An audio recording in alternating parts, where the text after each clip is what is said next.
Welcome back for another episode of Super Fun Game Review Podcast Go. Find us on Facebook.com/superfunpodcast, Twitter.com/superfunpodcast, Patreon.com/superfunpodcast, Instagram at superfunpodcastgo, iTunes at Superfun Game Review Podcast Go. Thanks and enjoy the show.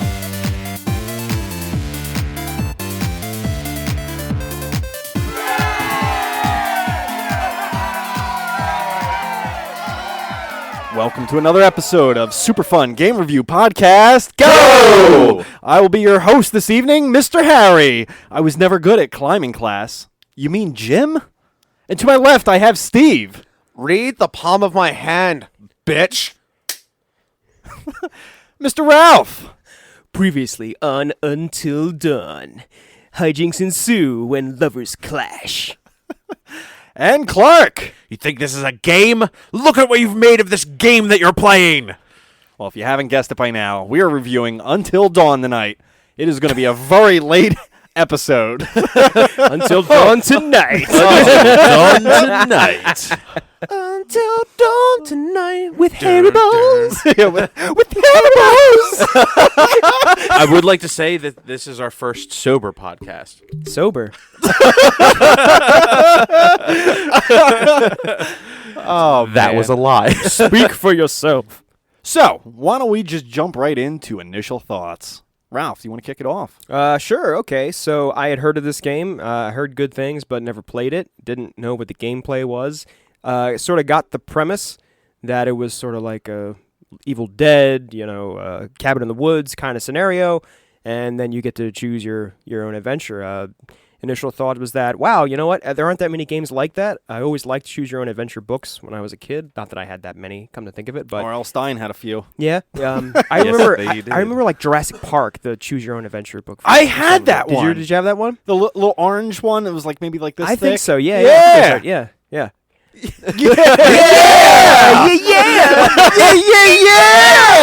Yeah, girl. Oh man, you see that? The trolls are out tonight. Was looking forward to it, and we'll get into my thoughts overall later.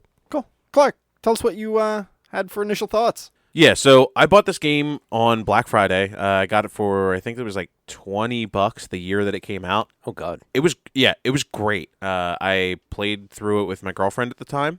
The first time ever playing through it. It was a lot of fun, and it's like one of those games that you don't necessarily have to be a gamer to enjoy. True. Great Steve, point. tell us your initial thoughts. Well, I played through it once before on the recommendation from you and Kyle, actually, because I remember you guys were playing through and were raving about it. So I'm like, all right, let's give it a shot. I enjoyed it the first time, so I was looking forward to playing a second time and kind of changing things up a little bit. But we'll get to my play style when it comes to story time. Cool. So my initial Bless thoughts. Yes. I told you, he's a fucking putty. Putty? Man. The putty is here. Rita Repulsa is in charge of me. So my initial thoughts. When I first got the PlayStation 4, I was definitely searching around in the marketplace, just exploring things, watching trailers, and I stumbled across a trailer for Until Dawn, and I watched it thinking, this game looks fucking amazing. And I knew it wasn't released. I didn't even know what the release schedule was, but I heard nothing about this before I watched this trailer. So sure enough, the game did get released. I think I bought it not too long after its release date, if I'm not mistaken. Love the game. I played it, I think it was a snowed-in weekend. That's perfect. And Leanne and I played through the whole game together, and it was an awesome experience. I had a hard time putting it down, taking cigarette breaks. I just wanted to know more, and I was totally engrossed in the story. So yeah, having said that, let's start dissecting this game, and we'll jump right into the story, guys. Story. So, Harry. Game development, Harry. yep. Game development. So let's move on from initial thoughts, and let's kick it off with game development. We already kicked it off. I have it right in front of me, too. Of course you do. You Need to get And Grandpa final some- thoughts. Yeah, let's kick it off and start with final thought. Fuck! All right, so a couple things I found out. Developed by Supermassive Games, obviously. Little Big Planet. They had a very, well, I wouldn't say long development, but a long teased development. Yeah, I think I read that it started for a PlayStation 3. Is that right? Yes, Yes. yeah. It was going to be originally released for the, was the Move controller. Yeah. Oh, yeah. Yeah, because they did a lot of work with like the Move interactive system. Yeah, just like Rambo. Yeah. Yeah, and they first announced it in 2012. We didn't actually see the game until late in 2015. So I know they announced it, and then nobody heard anything for a while, and most people considered it to be a canceled game until they re-announced it in 2014 that it was coming in the next Boom. year. Here it is. Drop it. They're it's Supermassive. I think that's more like it's an English-based game developer. I don't England? know. I don't know much about Supermassive I personally. think something. I think so. I Well, actually, yeah, I'm just gonna go yeah on that because if it's anything with Little Big Planet, I mean voiceovers and everything. Yeah, actually, I think it is. Not that it really matters much. I was just Have they done putting anything that other in. than Little Big Planet in this? Yeah, they have a few. They have a few other ones. I think they also did Killzone. That was back Really? in PS2. no, that's Gorilla. Killzone's Gorilla. Did they do a Killzone game, maybe? I think it might have been I like think they Killzone did. 2. I think they did the handheld for PS Vita. I'm not sure. Yeah, they They had their hand in a Al- few different things. Also, they're not Little Big Planet. That's Media Molecule. They did the third Little Big Planet. They didn't do the original two. Well, either that or I think it was more for like some of the extra like downloadable content. They had a hand in that.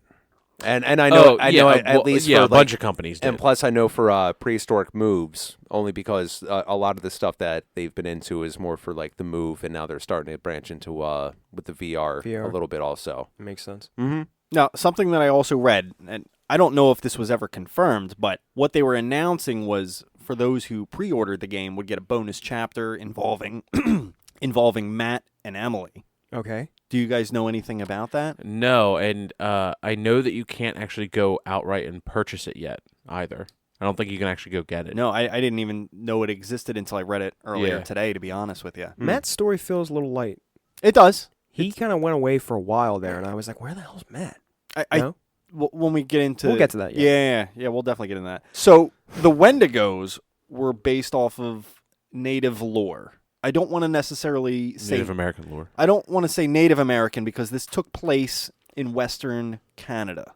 Still Native American. Yeah, part of the Americas. It's Americas. North America. I think I know It's where it's yeah, not. but It's I- not. yeah, I see where It's you're- not I see- native. It's not native United States of America. Yeah, you're right. It's Native American. True. That's a valid Because like the point. Eskimos are still considered Native Americans. They're what Inuit? Inuits. Yes. Yeah. Yeah. Okay. So, Larry Fessenden. Bless you. I think that's how you pronounce his name. He was one of the writers for the game. wait. Larry Featherton. Featherton. No, there's S's. It's Fessenden. Fessenden. Fessenden. Fessenden. So Larry- for president. It's Larry. Just It's Larry Fessenden. So Larry... are you really? It's going to be a half hour of just you trying to fucking get this. Larry Fessenden... Skip the dude's name, Harry. Just skip it. No, I gotta nail this. I gotta nail this. Larry Fessenden. That sounds That good. doesn't sound right. Hold on. Say it again. It's F-E-S-S. Larry vasectomy. Here, let me spell it. It's F-E-S-S-E-N-D-E-N. Fessenden. Fessenden. Fessenden. Larry Fessenden. Harry's trying to pronounce every single letter in the guy's name. Pronunciation is my thing. Like, I can't skip a letter. I can't blur them. Harry. Fessenden. Larry Fessenden. Fessenden. Fessenden. Say it again. Fessenden. You're gonna have to just cut him saying Larry Fessenden. Fessenden. Fessenden. We're gonna have to Fessenden. piece multiples of these together. Fuck all of you. Larry Fessenden, writer of the game, was also developed as one of the characters in the game. Oh, which one? The flamethrower guy. Oh, really? I was going to call that. Yeah, no. If you watch some of the extra behind-the-scene clips that they release you as you play through the game, you'll be like, "Oh, I know that guy. Where did I see his face? Well, he's actually the character in the game. Check that out. I actually thought that the doctor was going to be him because you only see him like from behind or the side up until that point, and even like until he took his goggles off or whatever he's got on. Like I thought he was going to be the doctor, but yeah. So I think it's also important to note there are like 3, I want to say, known actors in this game. Yes. Unless you guys know somebody else, but it's Pauly Shore. Hayden Panettiere. Save the cheerleader in my pants. Christopher Walken. Nah, Wendigo. So he's outside. For 2 years, I had to hide you in my ass. So it's Hayden Panettiere, Rami Malek, I think is how you pronounce his name. Rami Milk. Josh. Pour that down the drain. What? Josh. Yeah. And Peter Stormare. Oh, Josh is Mr. Robot, right? Yeah. I've known him from the Pacific. He's in the Pacific, He's in really? the Pacific, yeah.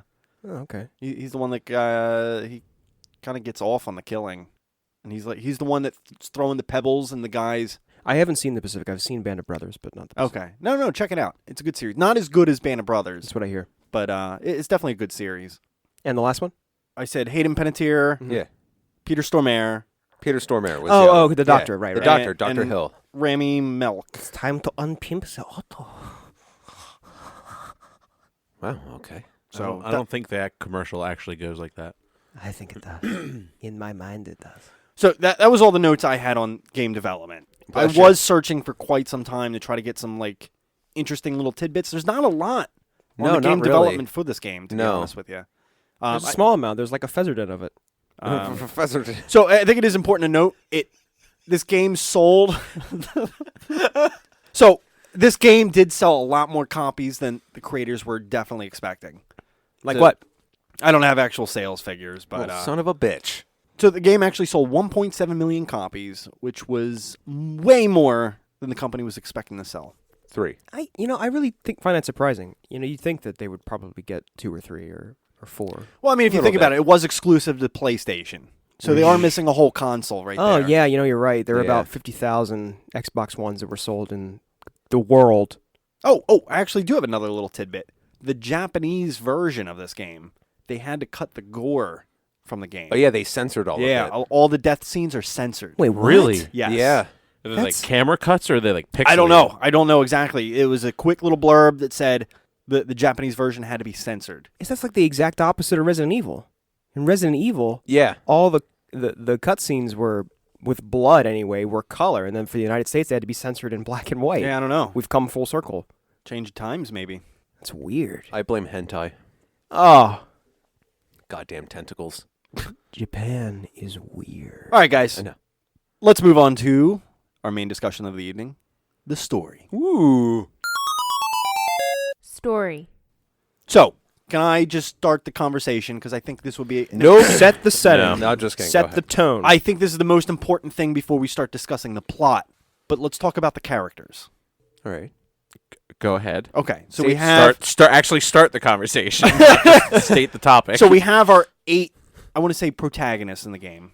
And then we have like a couple... there's 4 side characters. I think you only ever Okay, yeah. introduced 12 characters in the entirety of this game. yeah. So your main cast, you have the 4 males, Chris, Mike, Matt, and Josh. And then you have the 4 females, Sam, Ashley, Emily, Jessica. and Jessica. So in addition to our 8 main characters of the game, we also have Dr. Hill. Dr. Hill, played by Peter Stormare. We have, Hannah and Beth. Hannah and Beth. The twin sisters. Mm-hmm. And twins. Twins Basil. Twins Basil. And what was his name? Sorry. It is Jack Fiddler, the flamethrower guy. He was on the roof. Who's based on what? What was that guy's name that he's based on? Dr. Lizenfelter. Larry Fezzerfucker. Larry Pheasant Fucker.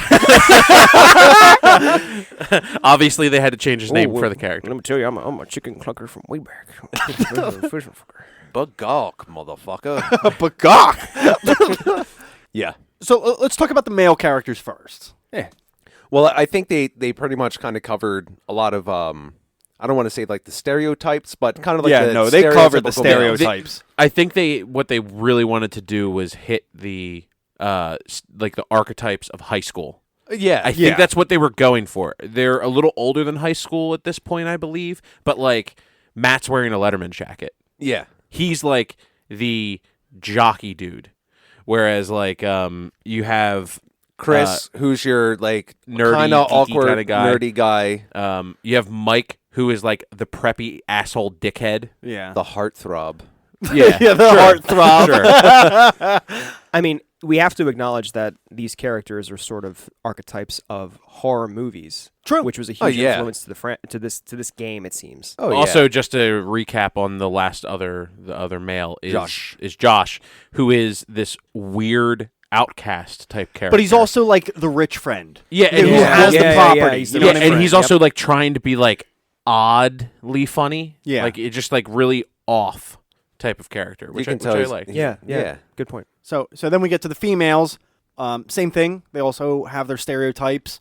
I would Cool hot, slutty Say- hot, nerdy Sam, hot, Jess. bitchy, and nerdy hot. Yeah. Okay. Yeah, Yeah, I LA like that. National- Yeah. Yeah. Yeah, that's interesting. Chill hotness, nerdy hotness, slutty hotness, and cold bitch. Hotness. Oh. Oh. Oh, Oh. oh, Oh. oh. Oh. Oh. Sniper wolf. So we start the game. A year passed, and it shows. You're No. not going to set the tone? You start the game. Well, You start the game as Beth, isn't it? You start the game as Beth. Yes, yeah, that's what I'm saying. A year passed. no. Oh, a year in the past. Yes, I'm In the sorry. past. I'm Oh, sorry. okay. All right. yes, yeah. Start again. My bad. You start the game as Beth. Everybody's at this party, and Yeah. Raging, yes. having fun. raging, having fun. And they play a trick on Hannah The other twin sister. because Hannah has a crush on Mike.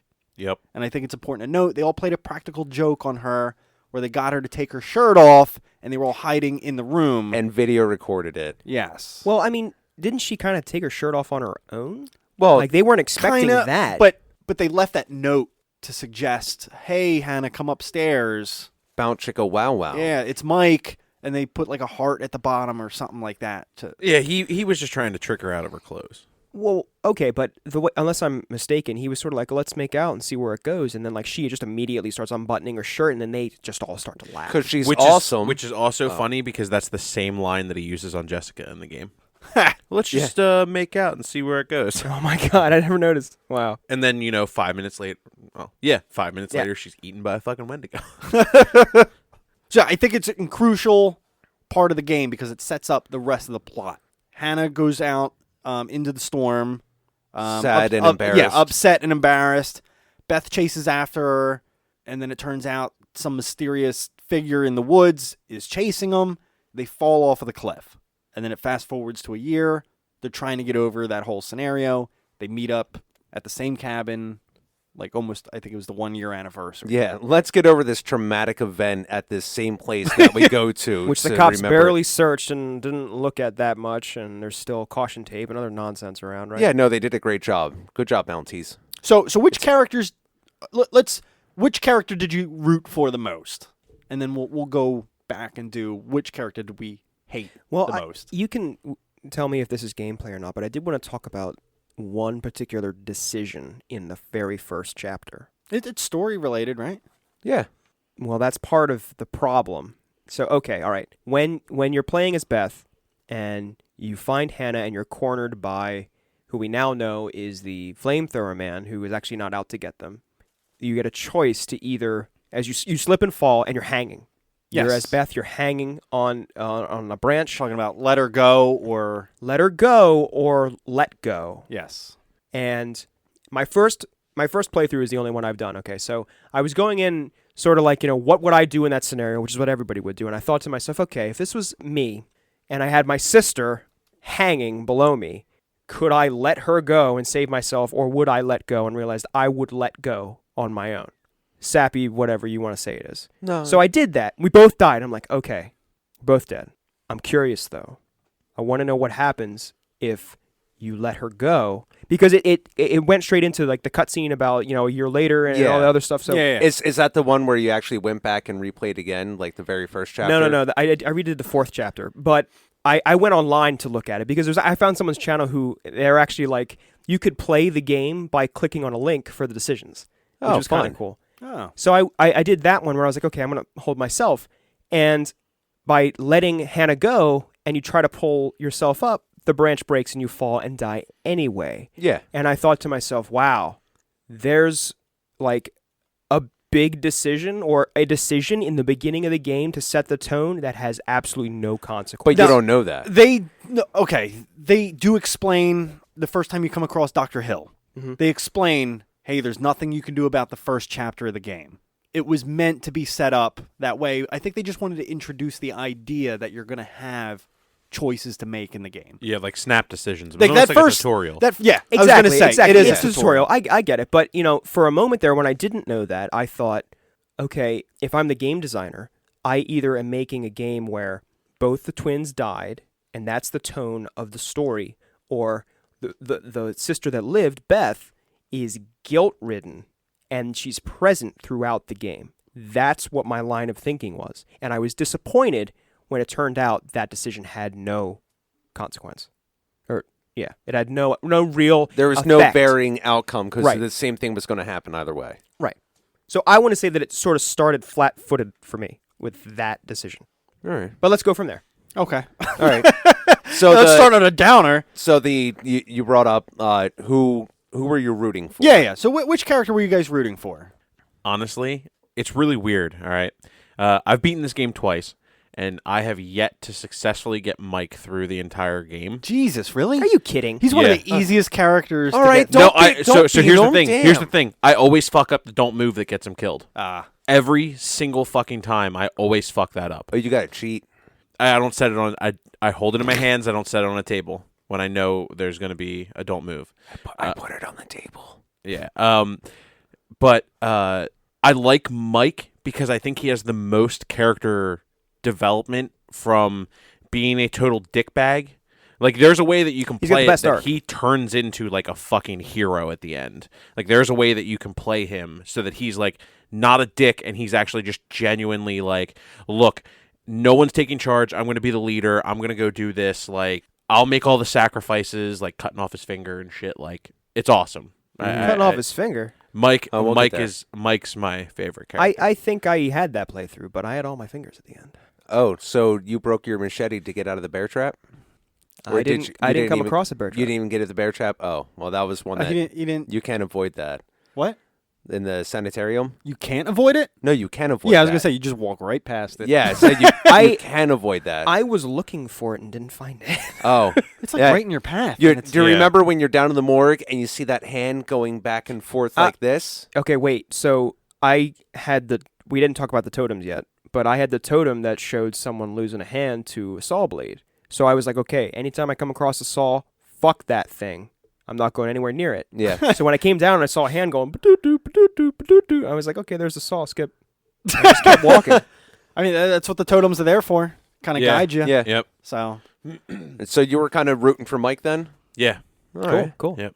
I have unsuccessfully gotten him out because I always fuck up that don't move at the end that gets him killed. got it. Every fucking time. It pisses me off.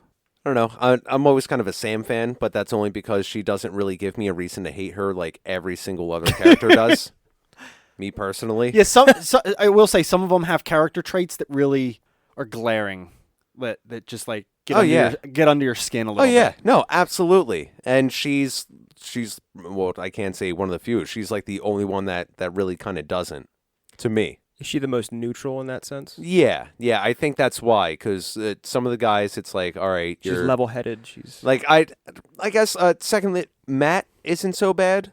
He's just a little too timid. Like, he's kind of a pushover. I mean, look at the way Emily treats him. He's a pushover. There are ways to play the game though, where he's very like abrasive Yeah. towards her. Like you just challenge everything that she says. Just shut up, bitch. that was me. Yeah. Of course you would. Well, no, I mean, yeah. Well, So we'll get into it. who is the character that you really wanted to see through? I mean, I didn't have a character that I wanted to die. If Okay, that makes sense. Because to me, the ultimate goal was to get through the game without anybody dying it's true. on my first playthrough. Yeah. And like I said, the only thing that I looked up was the intro. I didn't cheat or look ahead at anything. Most of that comes because in the 4th chapter, I did lose somebody, and after that, I was like, they have to survive, all of them. So, Like, oh shit. Yeah. I bet you I know who you lost. Too. If you know the chapters, you would. I want to say I was rooting for Sam and Mike at like an equal level. Like the part where she's running from the clown killer who The turns psychopath? out to be Josh. I was really like, okay, she's not dying. She's not dying. I'm going to do whatever I can to make this happen. And then finally I made the one time I chose run where I should have chose, I guess, hide. I don't know if it has a different outcome, but she gets hit with the needle. And I was like, fuck. She always gets hit with the needle. No, she doesn't. Oh, really? No, you can escape. Oh. And then that's how you finish out the one mystery, because she goes in a room with all the video equipment Oh, okay. Oh. that you can't get if you get caught. Check Yep. that out. Who's your person, Harry? So the first time I played through, I really liked Chris. Really? I did. Okay. But not. I've really grown to like Mike is, I think, my favorite character in the game. Just Yeah. because he has these like one-liners here and there. Yeah, his that one-liners are pretty pretty good. funny. Like really, they're really good. Babe? That's a good one. Jessica! Yeah, Jessica! No, that whole scene, that whole chase scene is really funny. No, I do like all the characters on some level. The first time I played the game, Except Emily. I actually hate Emily as a character. the first time She's- I did, but I feel like she adds a lot of tension that's needed for the plot. Like But- that kind Yeah, of stuff. there's like some drama. But she also has some really, like that one line is so goddamn funny, just because she is such a rough around the edges kind of character. You know what I mean? I have to admit, she started to grow on me.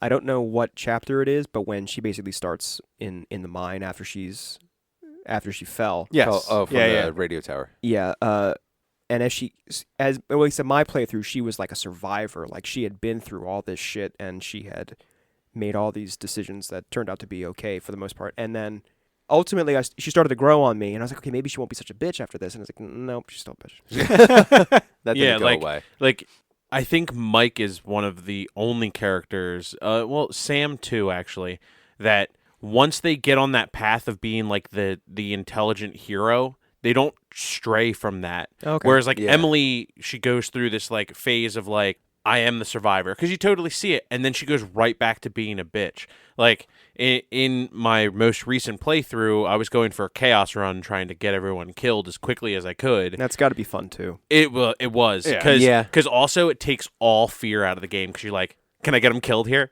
Can I get him killed here? Yeah. Like I got in my playthrough, I got Ashley and Chris killed at the exact same spot.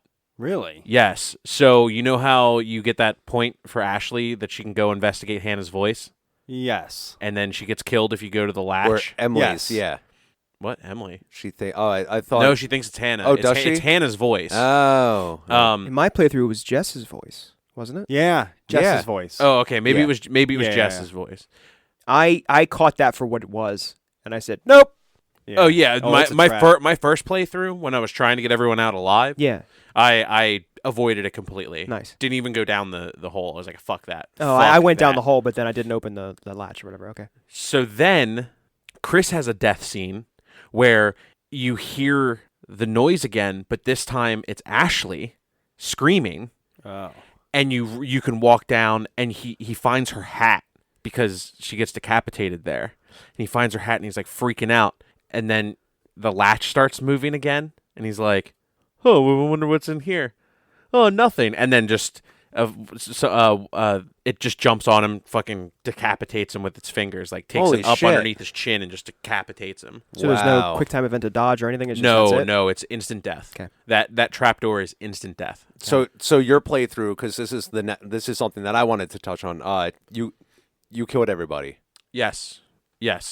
As did I. I went to get everybody I did. killed. Well, only because the only other when I played the other time, everybody lived except one, and it was that goddamn fucking latch with Ashley. I was like, Oh, you fell for the latch? I was like 3:00 in the morning. I'm like, oh yeah. god, and it's like I Yeah. haven't seen Jess in so long. It's like, Yeah, I well, know. I haven't actually seen her die yet, so maybe. And I'm like, oh fuck.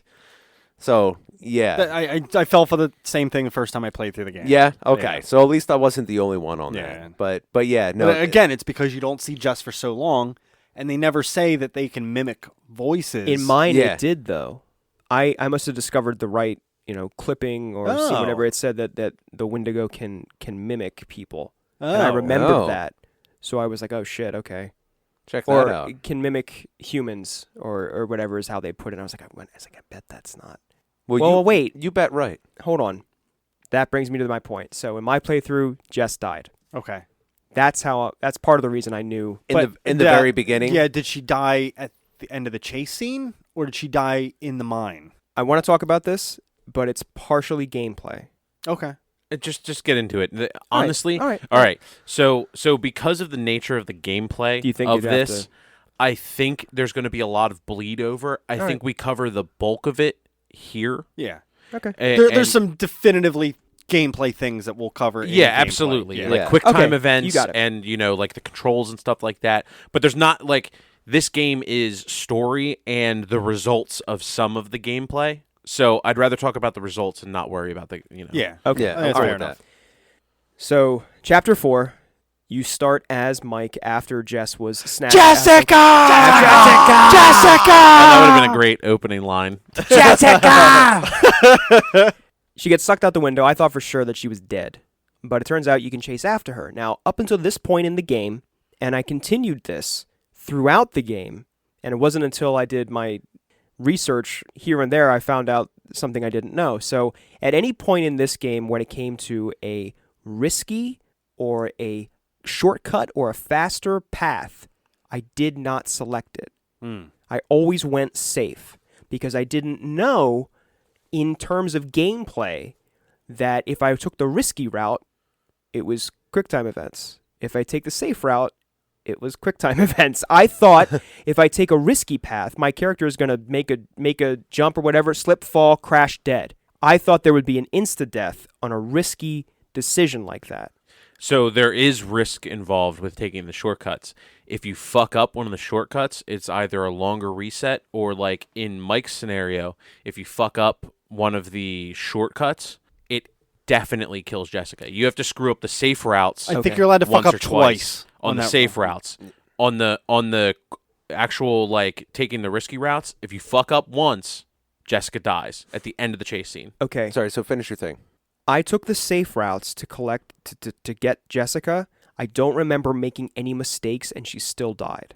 Mm-hmm. If that's not possible, then I must have made a mistake, and I just didn't catch That it. or it was a triggered conversation thing. There are also certain things that you can say that can trigger deaths. as Well, I Either think that- that one is strictly based on timing, though. Yeah. Because I went back to chapter 4 after I beat the game, redid that section, chose a risky path, a shortcut every single time, and she survived.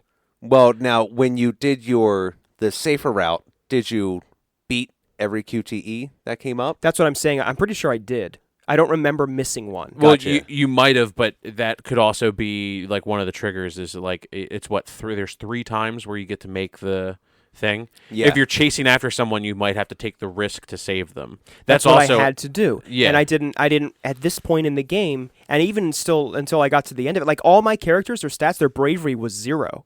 They were all cowards because I chose the safe path rather than a risky path. Like if you're going to climb or you're going to jump, I'm not going to fucking jump. I don't want this character to die. I choose to climb. So apparently it docks me for bravery because when I'm hanging on the edge of a cliff and there's a 50-foot drop, I'm not going to jump to another rock. Oh, I'm a fucking coward. No, I have some Goddamn common right. sense. Oh. And I'm going to climb safely up there. I didn't realize that choosing those riskier options was something you could do without a detriment or without some kind of negative consequence. And that cost me Jessica. Well. So here's the Cost thing. me Jessica, man. Here's the Jessica's thing. gone, man. Jessica! Here's the thing. The game actually like played you. The game played me. Yeah, because I feel you- played. Well, here's the thing: you were so worried about the character that you were playing that you weren't worrying about the situation that your character was in. No, like that. The game does it a bunch. In Soviet Russia, game plays you. No, Okay, I'm just okay, saying, all right. like that's part of the psychological thing of Right. this game, and like what I actually think makes it a very genuine experience and a little different than a lot of games. Is Oh, definitely. I'm not going to begrudge you that at all. It's just like the idea that you're so worried sometimes about the other character or your character that it causes you to have those moments. Mm-hmm. Like It's a butterfly effect. like you were saying with Ashley or something. No, sorry, that was you, Steve, where you're saying like you got Ashley accidentally killed by going to the trapdoor. Yeah. You were concerned for Jess. You were concerned for Jessica. You were like, "Oh, I might be. Maybe if I don't go here, Jessica doesn't survive." Yeah. That kind of thing. So you're like, "Okay, I need to worry about Jessica," and then you weren't thinking about something could happen to Ashley if you open And the then a trap door. Wendigo ripped off her head. Yeah, I think that is what makes this game interesting. And me personally, I don't feel like it's a cheap mechanic. I actually there's a really, really interesting subreddit for Until Dawn. Really? They break down, there was this one guy that went through and did an entire tree, like the entire thing. And he was like, look, there are actually triggers out in chapter 1 that can have an impact on something in 8. Wow. It's wow. really, really cool. The animal empathy stuff, I think. Animal empathy. Yes, I animal did, by the empathy. way. If you're a dick to animals, things get fucked up for you. Yeah. I didn't shoot the birds or squirrels. They didn't deserve it. Oh, I did all that. I didn't. Yeah, on my wanted for the chaos run. run. Yeah. Yeah, for my chaos run, I did that, and actually, that's how Matt died. Oh, did you hack a Yeah, hack a deer with the I axe? hacked Oh, the that deer was with a great. deer. Yeah. Yeah, blah. Oh, but I didn't even have to shoot the bird or the squirrel in the first one. I let them go, but when that elk came up, I threw an axe in it, and then he got pushed off the fucking cliff. It was great. Well, I so, survived with that one. So, with Jessica, if you peg one of the birds with the snowball, yeah. Oh, scratches There's- her face or something. yeah, one scratches her face, and then later on, if you shoot it, or if you hit, she has 2, or no, it's Mike. If Mike hits the other bird while they're having their snowball fight, there's an icicle that falls and hurts Jessica, and it's a quick time event. Oh, Jeez. Yeah, check that out. doesn't kill her or anything. Yeah. Yeah. Now, when we get to graphics, I have something to say in regards to that. So Yeah. please, Okay. please remind me. Shoot, what was I going to say? Who- Before we get too far away from that chase scene in Chapter 4, I Okay. do want to say there was a time where I was just farting around with the game. I put the controller down for that entire chase scene. I wanted to see what would happen if you fuck up every QuickTime event. Okay. It is hilarious. I advise you to just do it. And I think it's right at the beginning of the chapter, so you could just go home and try it out. But he's just banging his head into sticks that you would normally duck under. yeah. He's falling down the cliffs that you would try to safely climb. Comedy run. It is Yeah, the chaos run. Oh, Comedy it was run. so clumsy. I mean, it was just he's falling all over the place, and he's just Jessica, it's just falling the fuck over. I highly advise it. It was very funny to watch. Now I'm curious, Ralph. Who lived and who died for you? Everybody lived except Jessica. Oh, After really? she died, I saved everybody. That was the only one. Well, except for She was the martyr. Matt. Josh. no, the Wendigo hunter. Flamethrower. Flamethrower. yeah. You were able to save Josh in the end. You got all of the twins clues. Josh? Yes, I did save Josh actually. Oh. Well, I don't he think you have to get lived. all the clues. I don't I know think you if just got to find that one big clue. Yeah. The notebook or something by the gravestone, I think. Yep. Beth's grave. Is that where Yes. it is? Yes. Yeah. Yeah. It's written by Hannah. Yeah. Oh yeah, the one down in the pits. Yeah, because I do remember finding that when I played the first time, because that's when. And then there's a couple different Josh outcomes. There's one where There is a different one I've never seen. the one where If he he's the only one that lives. where he cannibalizes and becomes the Wendigo. Yes. Okay, yeah. Well, there's 2 different endings. Well, where that's that's what the I scenario. got. He was a Wendigo at the end of mine. Yeah, he was becoming a Wendigo in mine as well. Oh. Yeah, In the but Chaos there Run. is one where if he's the only character to survive, apparently he just looks at the camera or something like Like that breaks instead of the having fourth that whole wall. scene where he's attacking the cops or something like that. I never saw the scene where he attacks the cops. No? The scene that I got was him ravenously eating a body. I saw him eating a head. And he has the teeth Yeah. of the Wendigo, and he just looks at the camera, and that's it. That's the end of the game. Oh. Well, I think there's one where the cops are like, "Oh, well, this is where they told us to explore," or something like Yeah, that. I think Yeah. that's one. I think that's got the that one I one got. before. Okay, yeah. I don't know exactly what they said, but so okay, let's piece together some different parts of the story. There's one section. This is a pretty dark road to go down, but well, okay, let's explore some of the interactions between characters. Okay. Chris and Ashley are kind of like an unspoken thing. They both like each other, but Gamora and Star-Lord. they haven't initiated some kind of relationship between the two. As Josh put it, Chris is being a pussy. Yeah, Yeah. basically.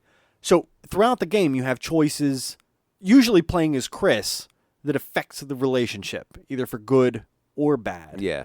So if you go down the good route, you could see they're going to be a thing post game. If you go to negative route, Ashley takes a very dark turn.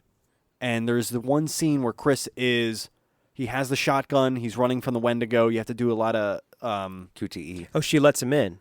yeah, Or- she lets him in. Or she doesn't. Or doesn't. she doesn't. Okay, yeah. And she just stands at the door and he's like banging at it. And she just like and- steps back. Yeah, she steps back. This like small smile develops on her face, and she just like steps in the shadows as Damn. this thing Yeah. is just like brutally murdering.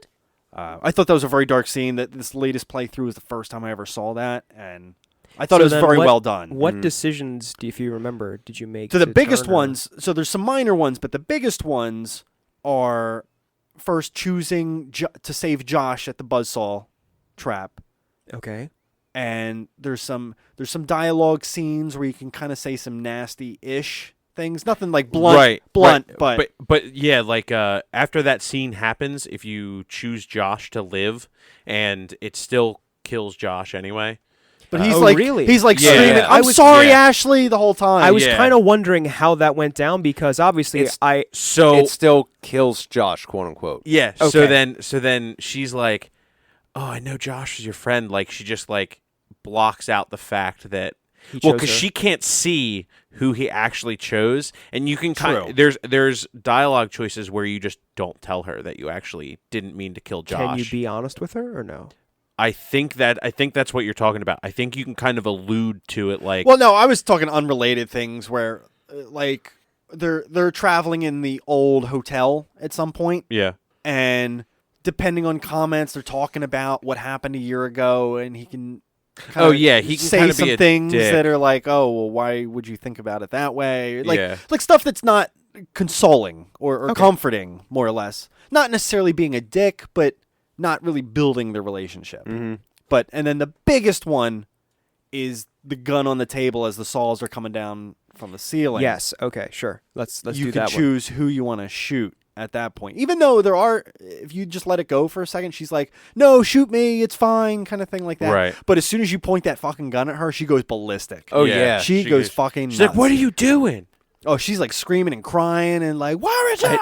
So what did you guys do for that decision then? I mean, your chaos run's pretty clear that you probably pointed it at her. Yes. Well, I pointed it at her, and then I had Chris bring it to himself to shoot himself. But that's just because I was freaking out. I'm like, oh, wait, what am I supposed to do again? We'll just see where the fuck it goes, because I live with no fear now, because I want everyone to die. So I- yeah, go ahead. Oh, sorry. We'll get into this with gameplay, but I scoured for the totems. I got as many as I could, and I did have the totem where it showed him not making a decision Yeah, or not pulling the trigger, basically. So I waited that one out. Okay. Yeah, that's waited it also out. an option. Right? Yeah. I like how Yeah. that's an option in this game. An as well. option to do nothing. Well, can you wait out the first No. saw? Because I No. did. I thought that maybe I could, and I didn't. You can't wait No, out the saw. Yeah, you can't wait Okay. out the saw. Yeah, so the first time, and this is really fucked up, but I ended up getting Chris and Ashley both killed after the scene where she lets him in. But I was sitting there with the gun, and I was like, I know what I'm gonna do, and I'm not gonna do anything, because I didn't want Chris to die there. I wanted him to die later. What I was really actually trying to do, I was like, around that chapter, I was starting to think, do I want to try to get everyone killed by Wendigos at the end of the game and burn alive? Or do I want to, what I sat there and did was I was like, gun on Chris's head, gun on Ashley, gun on Chris's head, gun on Ashley, gun on Chris. And she would be like, no, Chris, you don't have to. Like, That's funny. Yeah. That was Playing around It with was- the game, huh? yeah. Yep. Toying with their emotions. So, okay, now that we talked about Chris and Ashley, let's talk about Emily and Matt and their dysfunctional relationship. Yeah. About that. So, I think the most glaring thing that it says it's going to be a problem is when Ashley's looking through like the telescope Yeah. early and in the game, and you just see Emily they're and, hugging. and Mike yeah. like hug. Yeah, and Emily they're and Mike. talking. And, And Yes. to our listeners, for those who haven't played the game, they were a thing in the year previous. It was Emily and Mike were dating. yeah. But things happened. Emily's on to Matt, and Mike is on to Jess. So there's a little bit of tension, especially between Emily and Jess. Little bit. That was a thing. You Little could say bit. that. You could And say that is probably the single most pivotal point in the game. Is it really? Because if you think about it, I mean, you have no decision on what happens there, but that is when the party splits up. And what is a bad thing in any horror movie is when the party splits up. Let's Yeah. split up. This will And it go was great. because of those two characters that split everybody going into different directions. So there's no option for them to not go to the separate cabin then. No, No, no, okay. no. That's a thing. So with Matt and Emily, Yeah, it's go ahead. basically where you can start with, at least when Emily and Jess start fighting back and forth, Matt has a decision to make. Do you go with Emily or go against Emily? Yeah. I'm sorry, because I skipped ahead because you were about the telescope. The telescope. Yeah.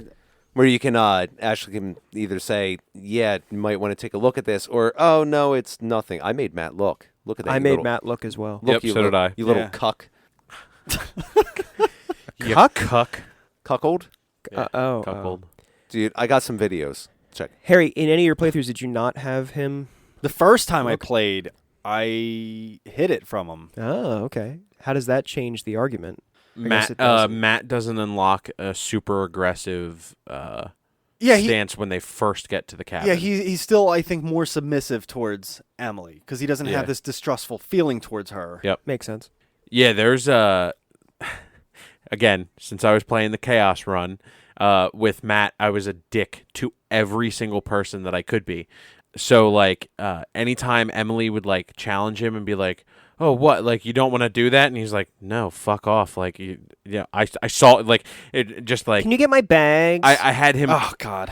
Where's the bag? Where's my red bag? I had him call her out like as soon as they got to the cabin and then call Mike out, and it started this huge fucking fight where Emily and Jessica are just like screaming at Yeah, each that's other. what happened with mine actually. And I had Matt just being like, "No, fuck this," and then he'd be like, "Yeah, I'm gonna side with Emily," just to like escalate the fucking fight. It was great.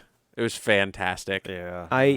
Even though there was the distrust there, I sided with Jess during the fight. Some part of the fight, I think it was like, do you choose to like support? Because I think doesn't Emily start it? She Yeah. starts the Yeah, fight. yeah, she So does. I was just trying to cool the situation down. It turns out I was sided she- against her, and now there's like all this strife between the two of them. Like she just walked into the room and was like, "Oh, cuddling up next to your man, slut," or Yeah, something yeah, like yeah. that. She, like, I was like, goes "Where like, is that "Whoa, coming wow." from?" Like she didn't do anything to you. Exactly. Like So Just a bitch. straight A's, honor roll, bitch. yeah, like I Well, you inadvertently- don't have a body that could get you anywhere. Like, Yeah, it's yeah, great. yeah. It's pretty funny. I wanted them to just kill each other there. I was like trying to get like just see like. Yeah, there's just one part where they start fighting, and then one of them pushes the other into a fire. Like it'd be great. That'd be awesome. It would be. And then their clothes fall off. It also makes me think, like, what do all these guys have in common that they're friends? There's not a lot. I think of, they all went to high Yeah. school together. Yeah, but But the goofy nerdy guy wouldn't be close with. yeah, they're all in the like jock. technically different cliques. You know what I Yeah, mean? Yeah. Like I in a realistic universe, I don't see all these people being close Harry, friends. This game's based in reality, and Wendigos are outside right now. So. Yeah. son of a bitch. God damn it! All right, I'm gonna get out my flamethrower, guys. All right. So, were there any other relationships worth diving into? I guess the Jess and Mike thing. There's not really too much there. There are different levels Romantic of interest- skimpiness in her clothes. Yeah. when you get to Really? the cabin. She Oh, can yeah. either be fully dressed with her jacket still on if Mike's a dick to her.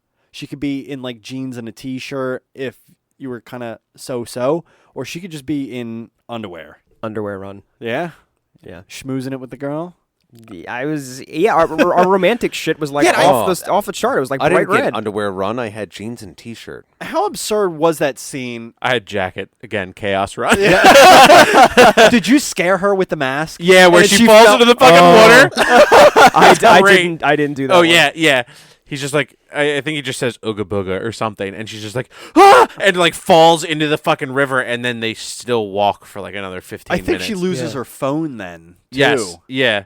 And then it just shows up in the cabin. Yeah. Well, I mean, Through the regardless, window. she'd lose it somehow. Yeah. But that is a very distinct. They explain how she lost it. I think that's the only way they do it. Oh, Yeah. okay, yeah, because there was no explanation of mine. No, It didn't no. scare her. Okay.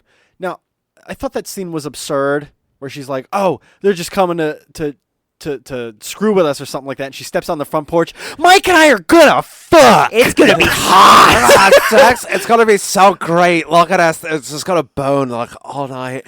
I thought that was a little over the top, A little personally. bit. A little bit. But And in mine, she was totally naked. No, I'm just kidding. She was in her underwear. It was like, okay. yeah, in a blizzard, she's just Yeah, stepping sure, out why in not? her underwear. I do all the time. Actually, her nipples cut straight through her bra because they were so hard. Damn. Ralph was paying attention. She could dial a phone with those nipples. Ralph found his sniper wolf finally. And then no. I think some of the other characters are kind of like lone wolf.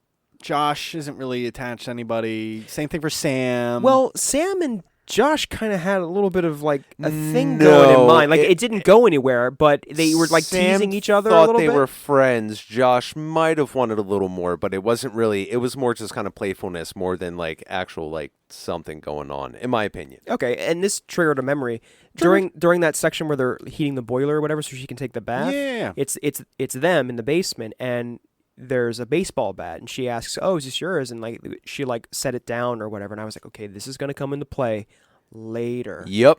It didn't for me. Well, it The depends on your baseball bat- options. right? The baseball bat never. So when came you into got play. to that basement, what you chose was to continue running. But at that if I point, had if you hid. hide, you get found, but you grab the baseball bat. Thank you. And Got it. then you can smash Psycho. Psycho Josh. Now, something I did find funny since we're talking about some of the couples and a lot of the death. Yeah. I had All of the death. All of the death. I had the elk or caribou basically push Matt off of the cliff. Yeah. And Emily looked down and saw a dead Matt. After the radio tower goes down and she's still going through the mind, she's still calling out, Matt? It's like, why? Oversight. Well, he You was already- dragged into the mine, though. Like, that was a distinct, like... Yeah, he Wait, does what? get... Okay, Oh, when he Matt drags. falls off of the cliff, Yeah. something grabs him and pulls him away. Yeah, true. Okay. And she doesn't get that great of a shot. I thought it was stupid too. I was like, why is she yelling out for Matt. You just watched him fall off a cliff. Yeah, like he's pretty dead. Did anybody ever see the Matt dying on a meat hook No. death scene? No. That's if he makes it to the mine, right? Okay, so you know when the mine or the radio tower collapses into the Yes. Yeah. mine, you can jump to a ledge Yes. for safety. Yes. If you jump to that ledge and you don't have the flare gun on you, you're going to get dragged by a Wendigo and thrown on a hook. Wait. Oh, But shit. in my playthrough, I had a totem that said to give the flare gun to Matt, and when I gave it to Matt, he used it immediately. So there's also another reason behind that too. If it's something over, oh shoot, what was it? So they agree to go to there's a point when you're at the You can choose to go back to the lodge or go no, to the radio tower? No, this is when they're at the cable car. The cable car. The yeah. cable car. Oh, okay. They see the map Yes. and they have an agreement or disagreement over, hey, should we go to the radio tower? I don't like that plan, or something along Yeah, those lines. Emily brings up, it's like, I think we should go to the radio tower, and you could either agree or disagree with her. if you agree or disagree, Okay. depends on whether he shoots that flare or not. Okay, I I agree. think it's something that if like, oh, that's a great high vantage point so we can get some attention, he'll shoot the flare gun. I forget if he agrees or disagrees. But if I think I agreed, so Yeah. Okay. If so you then agree, if you yeah. disagree, then he'd probably keeps it. keep the flare gun for later use. And that came into play later as well. And I know we don't have that much time to go through every decision. yeah, I know. But because both of them survived in my playthrough, I thought I had killed Emily I didn't jump to the ledge on the first chance, but the second chance I did because he's like, oh, I don't want to tip it.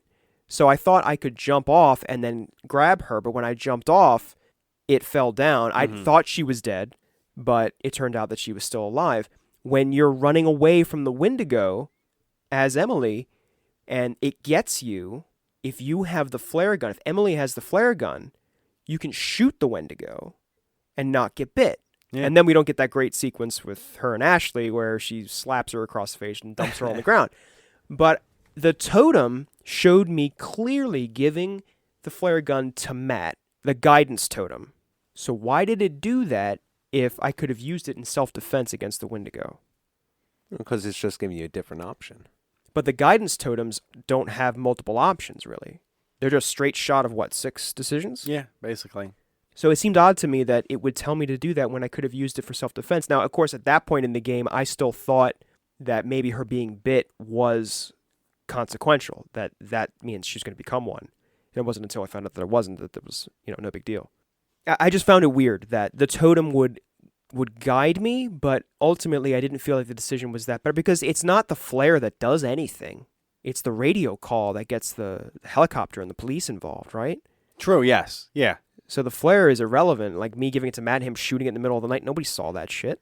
No, but he doesn't know that. You know what I mean? Okay. It's only in hindsight that it had no effect. Yeah. Okay. Yeah. And as Emily, when you find the flare gun, you can have a decision to just shoot it, which I just did because I just wanted her to die anyway. So with the Wendigo chase, that's where Emily left my party when she got 2 giant Wendigo thumbs straight through her eyeballs. That was pretty brutal. Was that a don't move or? No, that was because you're running across a platform and you're being chased, and there's QTEs you have to hit to get away. Yep. And I just set the controller down, and she was like, done.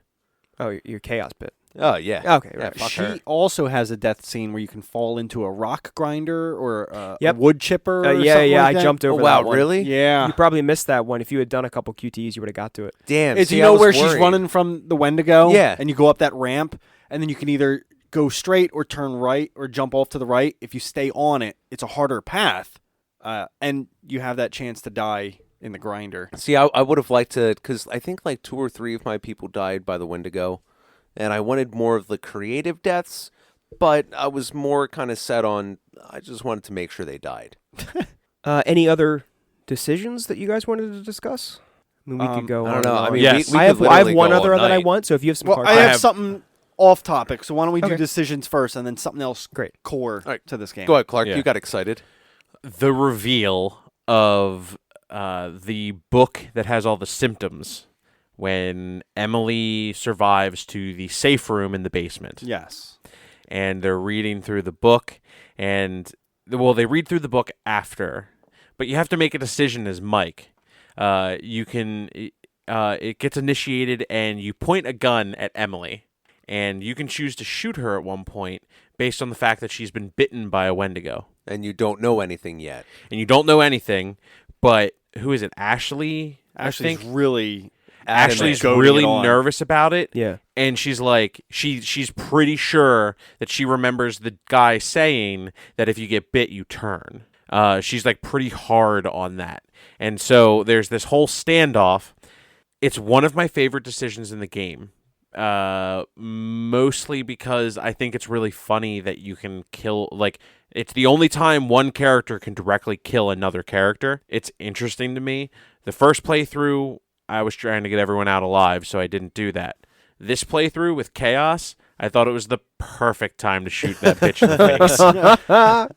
Oh man, It's really fucking brutal too. it's another totem that I had where I saw it clear as day, and I recognized the background when I got to that point. Yeah, he fucking puts the bullet right through her fucking eye, and she just thuds back to the wall that she's on. It's Damn. nuts. Yeah. Damn. And then she just is there in the room. Just they hanging don't out that they don't cover her up or anything. They're all just standing in this room, and she's just dead on the wall. Oh, It's pretty brutal. It's a brutal breakup can't wait to play for through his again. ex. So, okay. Do we have any other major points in the game we want to discuss? I have one other decision specifically Yeah, go that, ahead, go that ahead. I felt was a little odd. Well, actually, there were 2 decisions I wanted to discuss. Okay, so the first real decision after the game starts in earnest is when you're Sam, and you can either sneak a peek. Not sneak. You can either snoop and look at Chris's phone, or not snoop. Right. And I know why it's there. It's obvious why it's there to set you up for the game and how the consequence system, for lack of a better term, will work.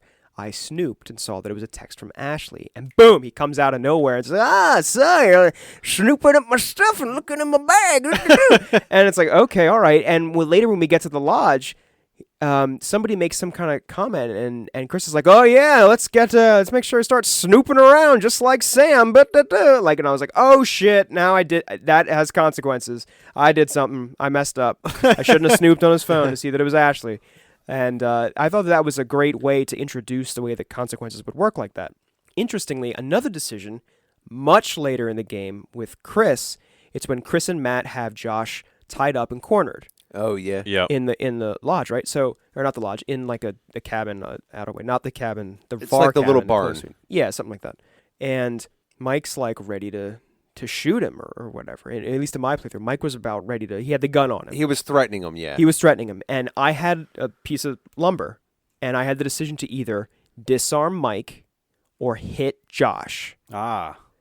And What'd you do? I decided to hit Josh. So did I. Because It was like a 2x4 or something. yeah, wasn't I kind of was like, you know what? This is like his best friend, and he like went completely off the rails here. Like this was just so weird. I was like, maybe he would hit him, and by doing that like changed the whole dynamic between Chris and Mike, it? Yeah. Oh yeah. which really kind of pissed me off. I was like, wait a minute, it's just. All I did was hit him in the face with a 2x4. I mean, there's like fucking Wendigos going around, people getting decapitated. Like it was. Well, maybe not at that point, but you know. Yeah, they don't know about the Wendigo. So at that point, they don't. You're right. But to me, I was like, there's some serious fucked up shit going around. Like I hit him in the face with a 2x4, and it's like, oh well, you know, because when you're back at the lodge, you get the decision to either.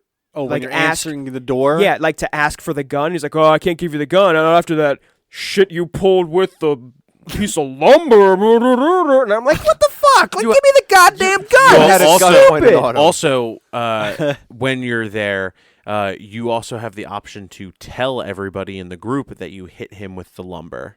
That actually changes the dynamic as well. I think I was honest about that. Well, if you're honest, no, because if you're honest about it, Mike trusts you. Again, And I guess I didn't. It brings your bar back with. Okay, then with I guess I Mike. didn't. Um, Mike was like, we hit him with a piece of lumber. Also, I just want to throw this out there. We have been talking about like all the decisions and stuff and like the gameplay and story of this game. This is one of those games that I feel like you have to play to get your own playthrough because we're jumping around and bouncing. yeah. None of this is coherent to one single story or experience that you'll have, you Yeah, know, well- unless, you know, like, We'll figure it's like out of 7-8 characters in 9 hours of gameplay, every little decision is going to be a different outcome. And just Yeah, like it's you were great. saying, you can't go back, you can't restart a chapter. If you want to restart playing like you made a bad decision, you got to start the game over Just again. pull the plug out of the play, pull up for the PlayStation out of the wall. Just boom, Yeah, exactly. do a hard reset. yeah, be fine. fry your hard drive. Yeah, fry hard drive. You know, they're cheap now. You can buy a replacement. No big deal. Well, you can actually pause it real quick and then just exit the application and then turn it back on again. So, okay, I have one more area I wanted to touch on real quick. I So do. I think I do too, unless you're going the counselor. We Oh, no, need yeah, to. yeah, we yeah. need to talk about that. That is a huge part of this Oh, game. it's coming, yeah. Okay, so that's... And a also, little- we didn't talk about Josh being the serial killer. Okay, so the hallucinations. The Yes. first time I experienced that, way off the Wait, grid. be specific. Sorry. Where he sees his dead sisters when he's free. Josh. You're playing as Josh. The one and only time you actually get to play as When Josh. you're in the mines. Yeah, the last Yeah. chapter of the game. After he gets dragged off. It starts out, he sees his dead sisters. They're like pulling their faces off. Yeah. He sees the giant pig head, Yeah. which is because he used the pig guts for all his gory Yeah. little details he was doing. And the pig head in the That- woods. You know, that makes sense. I don't Yeah. know if that's something that There was a lot of you just pig put together on body your own or not. corpses Yeah, around the there game. were a lot of pigs. Yeah. Yeah. But yeah, no, he used that to kind of simulate like his guts falling out at the buzzsaw trap and shit like that. Yeah, you know, for a second there was almost some Akira level crazy nonsense going on in his mind. Absolutely, there was just like the weird hallucinations and like Mhm. how everything was distorted and puffy Mhm. and yeah, definitely. Kaori? Kaori's pain. It's going into me. And just the way his, Run away! but no, just like the voice acting there. I know I'm not trying to get in that, but while we're on this scene, it was just like Josh, and I was like, A very creepy scene. Oh yeah. Very, very creepy.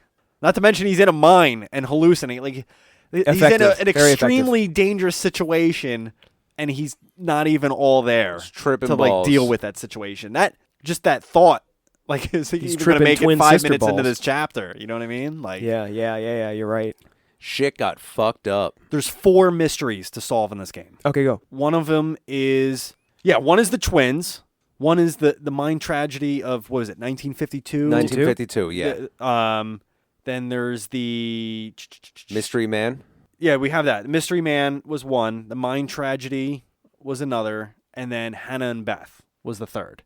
But then there's also, if you collect all the totems, it gives you the full story of what happened a year ago, which I almost consider a mystery in itself. No, that's pretty Oh. cool because I didn't get all of them, Yeah. and I missed the first one. Which Look at the pissed me clip off. on YouTube or something like that. Yeah, Like okay. I played several times just so I can get all of the items in the game. I watched it again and again, even when it was incomplete, trying to put it together, and I finally got the bit where he's like, "I tried to save your friend," and then it like cuts off, and I was Yeah. like, "Oh, so that wasn't." So That basically was early. It was before we had met him, and I was like, "Okay, this guy's not out to kill us." No. And so just to give you a brief synopsis, it goes over the Wendigo story and like the native lore and everything like that. But it also talks, him and I think it was his father or grandfather, they've been hunting them for generations, gathering up all the Wendigos. He had it down to one more. That was the one that chased Wait, Hannah and is Beth he- off the cliff. Is he hunting them or is he trapping them? Yeah, well, he's trapping them. But 'Cause I and thought he hunting them said- at the same time. I But thought he said you shouldn't kill him. you shouldn't, because it releases their spirit. They circle the mountain until they can get into another body. But All which right. we never talked about. I do want to talk about yeah, that. let me finish because I got a lot of. Yeah, go ahead. Go ahead, Harry. So the last Wendigo he chases down, he kills it on top of the mountain, Yep. and he's like, "Yes, I finally killed or trapped all the Wendigos." But because Hannah and Beth fell off, Hannah didn't die. She ate the body of Beth, and that's the only way you can get possessed by one of these things. human flesh. If you resort to cannibalism, that's Yep. when they take over your body. So he thought he got the last one, but that last moment where he killed the one also created essentially another one Right. With the tattoo with a tattoo. of a butterfly. So yeah, I just wanted to touch on the 4 mysteries. So there's the Hannah and Beth, figuring out what actually happened to Hannah and Beth. The mine, which is what basically started the whole problem in the first place, is Right. There was the mine collapse, and Yes, then and then there they- was cannibalism. yeah, because they were trapped for so long, and then they did all experiments and shit on those. And Yep. then there's the Mystery Man, which is referring to Josh, not the flamethrower guy. Oh, but it's really? I thought Yeah. it was him. Okay. Yeah, no, it's referring to Josh because a lot of the clues are based on video equipment and awards, because the family was they were into cinema. That's why the movie theater was theater. in the house. His dad was a director or something like that. That's why there was awards all over the house and everything. So you piece together, he had all these props from movies and shit to put all this shit together. So Got it. that's like the 3 big mysteries, and Got it. the mine one kind of overlaps, but the Mystery Man and I guess the Mystery Man and Hannah and Beth overlap a little bit. So they're all Okay. kind of intertwined in the game, Yeah. and you're just trying to figure out the clues to figure out like the true story of this game. Yeah. All right. The psychiatrist. Go, girl! I think the psychiatrist, as the game gets more fucked and his office becomes more fucked up and really weird, and there's like little subtle clues if you look for them into what is going to happen next and what happened previously. Like right after you do the saw blade, the next time that you go into the psychiatrist's office, he like walks over, and that's when he flicks the saw blade that's on the mummy's head. Maybe. It is. But I don't know. It might have been based off of choices you made, like what you're afraid of. No, but the saw blade is in whatever the I didn't creature see is. a saw blade on mine, and I skipped the saw. Did you choose knives or Crowds? What scares you more? Yeah, like kind of like what needles scares or... you more. Yeah, like, that's another thing. That's like decisions that affect the game Yeah. and also what his area looks like. I wanted to ask about that. Yeah. Because when Josh is the lunatic killer and he has a clown mask. I chose clowns and not snakes, and I wasn't sure. I was like, well, what the hell if you choose snakes? When does he have a snake mask? No, I don't think that actually changes it. The only thing I've seen when I chose snakes before is that he has like a dead snake on his desk at the doctor part. Yeah, Okay. mine was a syringe because needles. And then I chose a syringe as well, and I thought that maybe that's why Sam got a needle in her neck. Oop, Yeah. dart in the neck. Yeah, I think so. No, So because if you choose a nut. When on my playthrough, she got gassed. He just came Really? up and gassed her. Interesting. Now I know with some of she them got like syringed in mine too. Yeah, I got a dart Well, in the neck. I think it also depends on where, because like for me, since I was doing the chaos run, I failed the first QTE that I could, and he just like walked up and was like, saved me the entire chase scene because it happens inevitably. So your anyway. playthrough was like 5 hours long. I beat the game in like 5.5 hours. I was kidding. I was right. But no, I do know some of those decisions do have effects. Like if you're afraid of spiders or something like that, or rats or bugs, there are certain camera angles. Yeah. You'll Like see a rat. Yeah. remember when you find that secret door behind the bookcase, Yes. and then when you walk in, it shows the camera view. Yes. Yeah. Yeah. Whatever choice you made or something on that will It crawl crawls across across the screen. Yeah. across the Got it. camera screen or something like that. Also, there's the one like back alley. As you're walking through the woods, there's a certain spot. It's the only like jump scare that Josh sets up based on what you're afraid of, like zombies, clowns, or scarecrows. It's dressed up as It that. just flips up. Yeah. right? Yeah. Yep. Okay. Yep. Because I was saying scarecrows.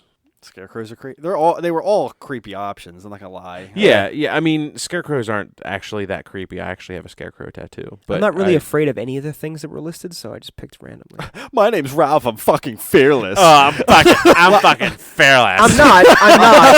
I'm human. I just don't have any phobias like that. I don't have any weird I don't have any phobias. phobias, guys. Where the fuck is that voice coming from? I don't know. I don't talk like this. Yeah, dude. You're doing it I right love now. clowns and snakes Ralph, you're and doing it right knives now. and needles. I don't do that. Oh my God, is Jessica here? We're gonna fuck. It's gonna be hot.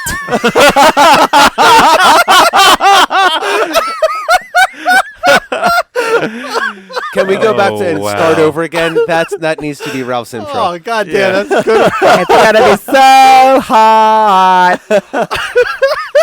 Oh You fuck! said that with like determination Oh, too, yeah. Ralph. Like, Determination. ah. So when you're in the game and it's revealed that Josh is the psycho clown killer dude, I thought, oh, okay. So the whole game, it's Josh. And then in my playthrough, it was like, dude, you killed Jess. And Mike's like ready to kill him because he did this. And he's like, huh, what? I didn't kill Jess, whatever. And it's like, okay, so somebody else is involved. Great.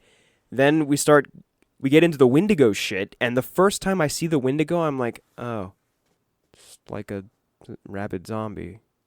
Okay. That's new, I guess. A Wendigo, whatever the fuck a Wendigo is. Okay. It just like, for me, there was a bit of diminishment because everything seemed, for the most part, to be based in reality, even though I know it's a fucking video game.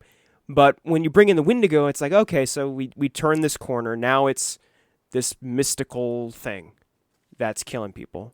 This cryptid, for lack of a better term.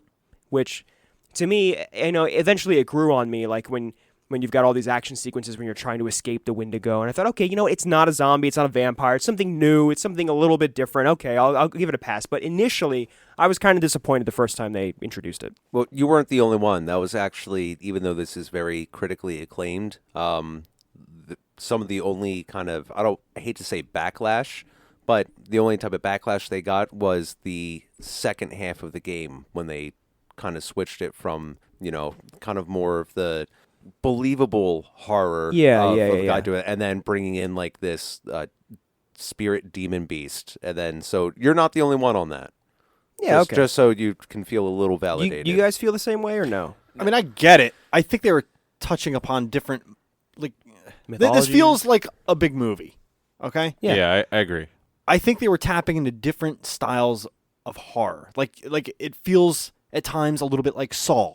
It feels a little bit like definitely has Saw. Friday the 13th. In there. It Yep, feels yep. a little bit like Day of the Dead or something like that. It's like they're even like slight variations like Pet Cemetery or something like that. Like I feel like Evil Dead. something like that. Yeah, they're touching on all these different types of horror movies. I feel like it has the ability to, oh, well, this fan really likes this type, or this player really likes this type. I feel like they were broadening their horizons a little bit to try to grasp in as many participants as possible. Their audience, yeah. Yes. Okay.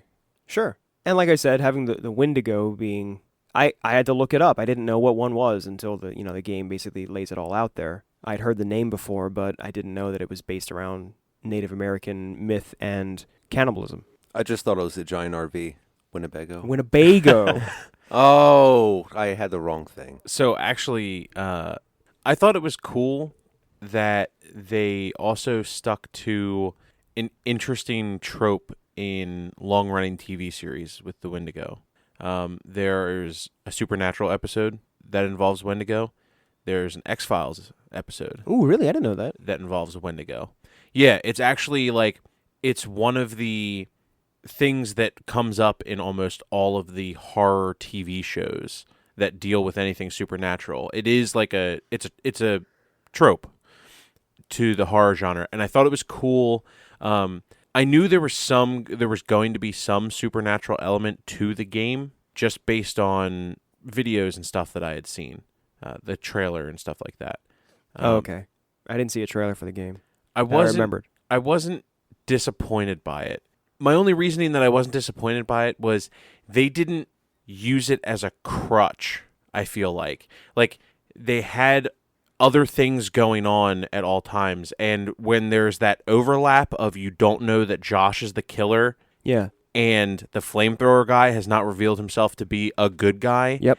and you're starting to see people get dragged off by Wendigo when they die and things like Which that. I didn't see in my game through, in my playthrough. Well, Okay. Jessica, she gets pulled away. Jessica, in mine, she had her jaw like ripped off and her tongue was hanging down, but then the elevator falls. I didn't see a Wendigo. Yeah, but when they grab her, you can see the long tendril fingers in the doorway as they pull her out. They're wrapped around her like shoulder and her hip. But stuff like that, I thought that was interesting. I thought another thing that kind of gives it away is there's they do the two different views. Vision? Yeah, okay. The two different Okay. types of vision, because the flamethrower guys is that more of a darker infrared type vision, and the Wendigos, you can see it because when like Jess The is white- like yelling out the window and she kind of stops moving, but she's just moving her head.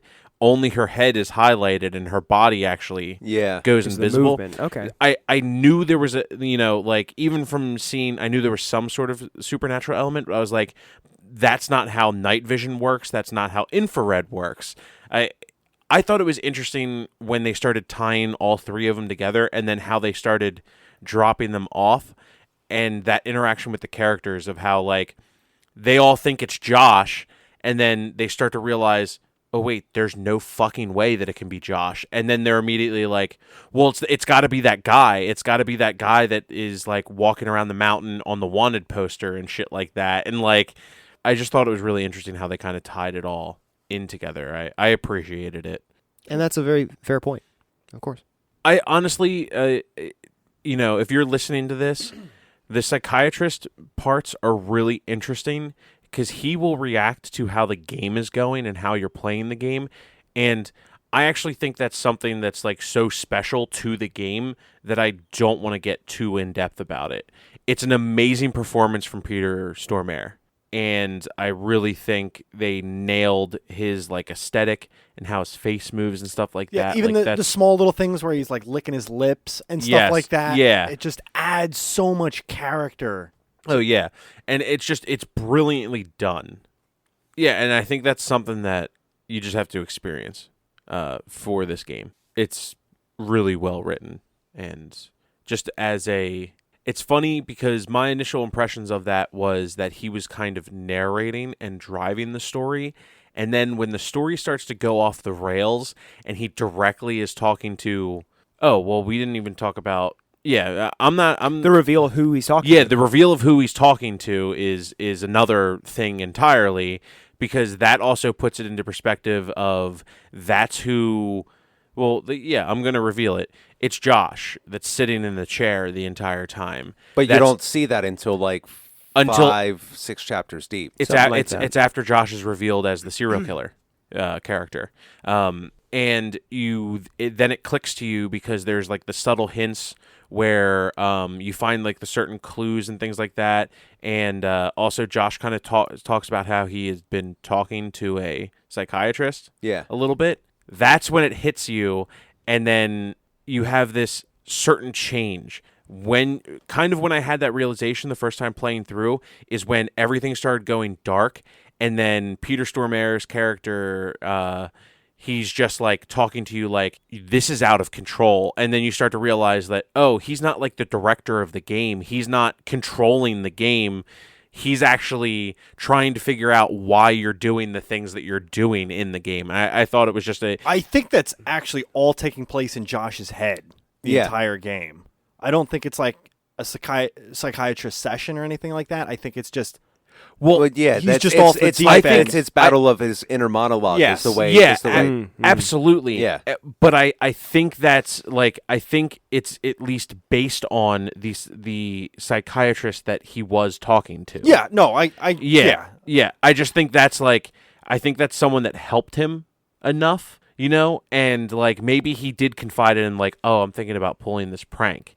But where it starts to be his conscience, that's what I'm saying. Like that's kind of like my moment for me was where it stopped being a therapy session and it started being more of Peter Stormare being a conscience. Yeah. Because that's not, if anyone's ever been to therapy that's listening to this, that's not how your therapist is. They try to give you unbiased, they're not trying to be your conscience for you. They're trying to get your conscience to work the way that you need it to. And he was pretty biased. Yeah, he was absolutely biased. Yeah, a he was little like, bit. "You're fucking around, like you're fucking with these people's lives, and like this is a fucked up thing that you're doing." Almost as like he's trapped almost in Josh's head, and that enforces what you were saying. But I think that's a really interesting dynamic in the game that a lot of people overlook. But I really think that because I've actually listened to this game get reviewed before on a different podcast. They went into detail for like their game of the year stuff. And I thought that Peter Stormare's performance and how they did his character tying into the story was amazing.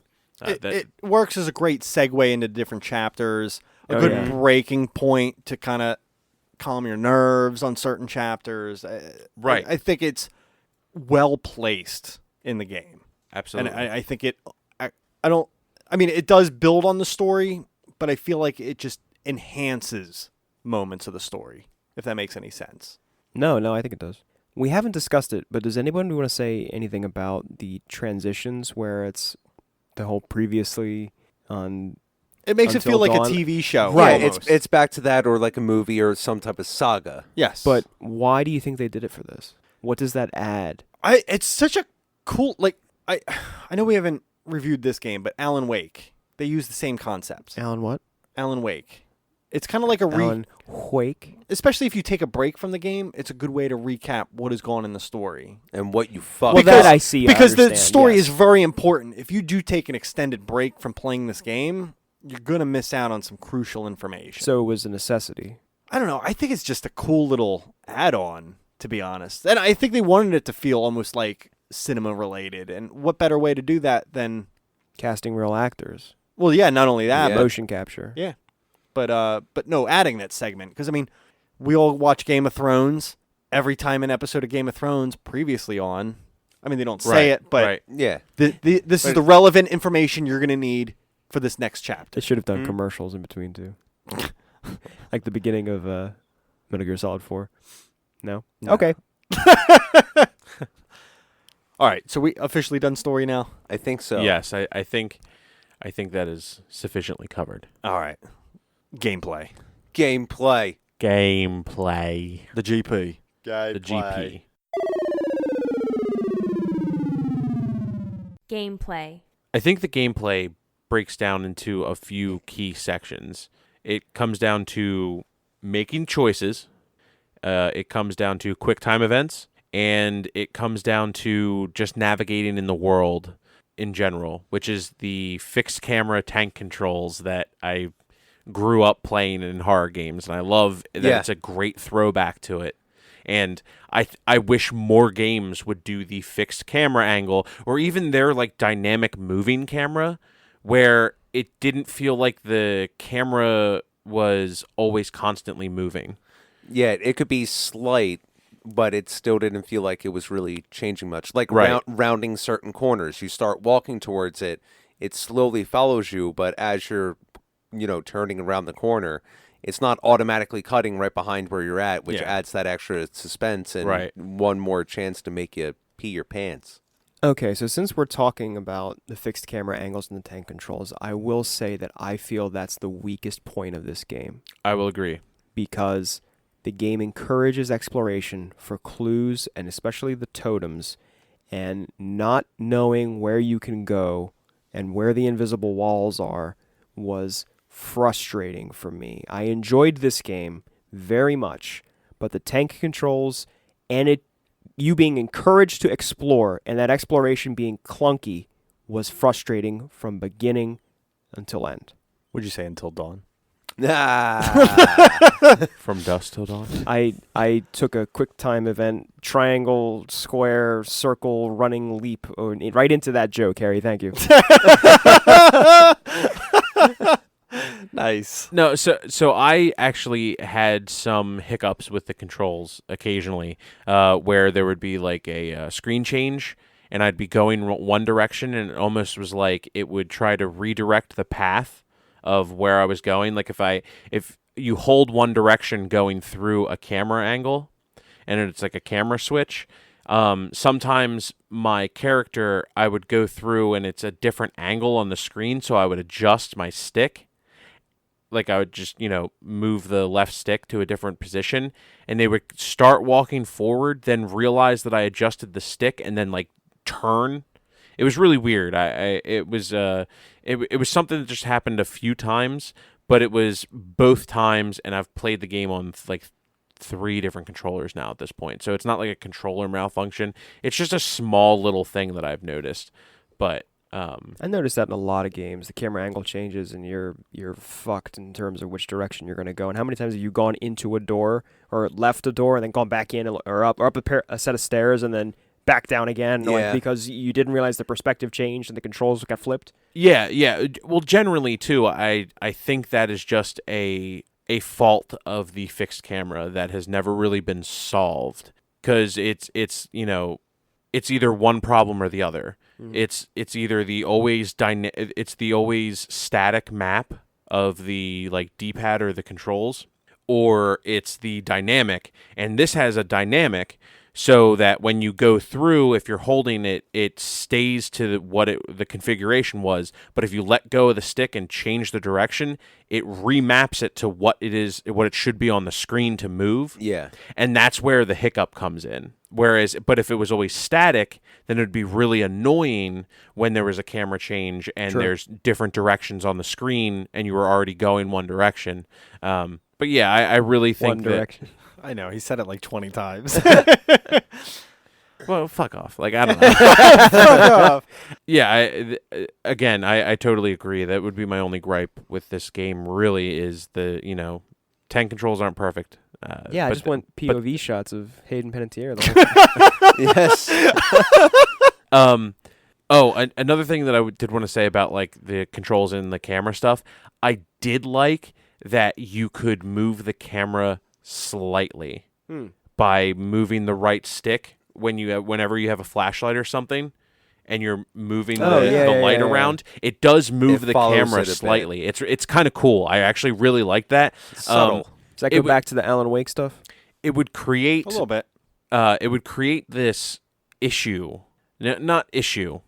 It would create this fear, because there are definitely certain times, and depending on your placement in the area, that if you're doing it, your character can get a little off screen, and you're like, "Oh God, what's happening?" Yeah.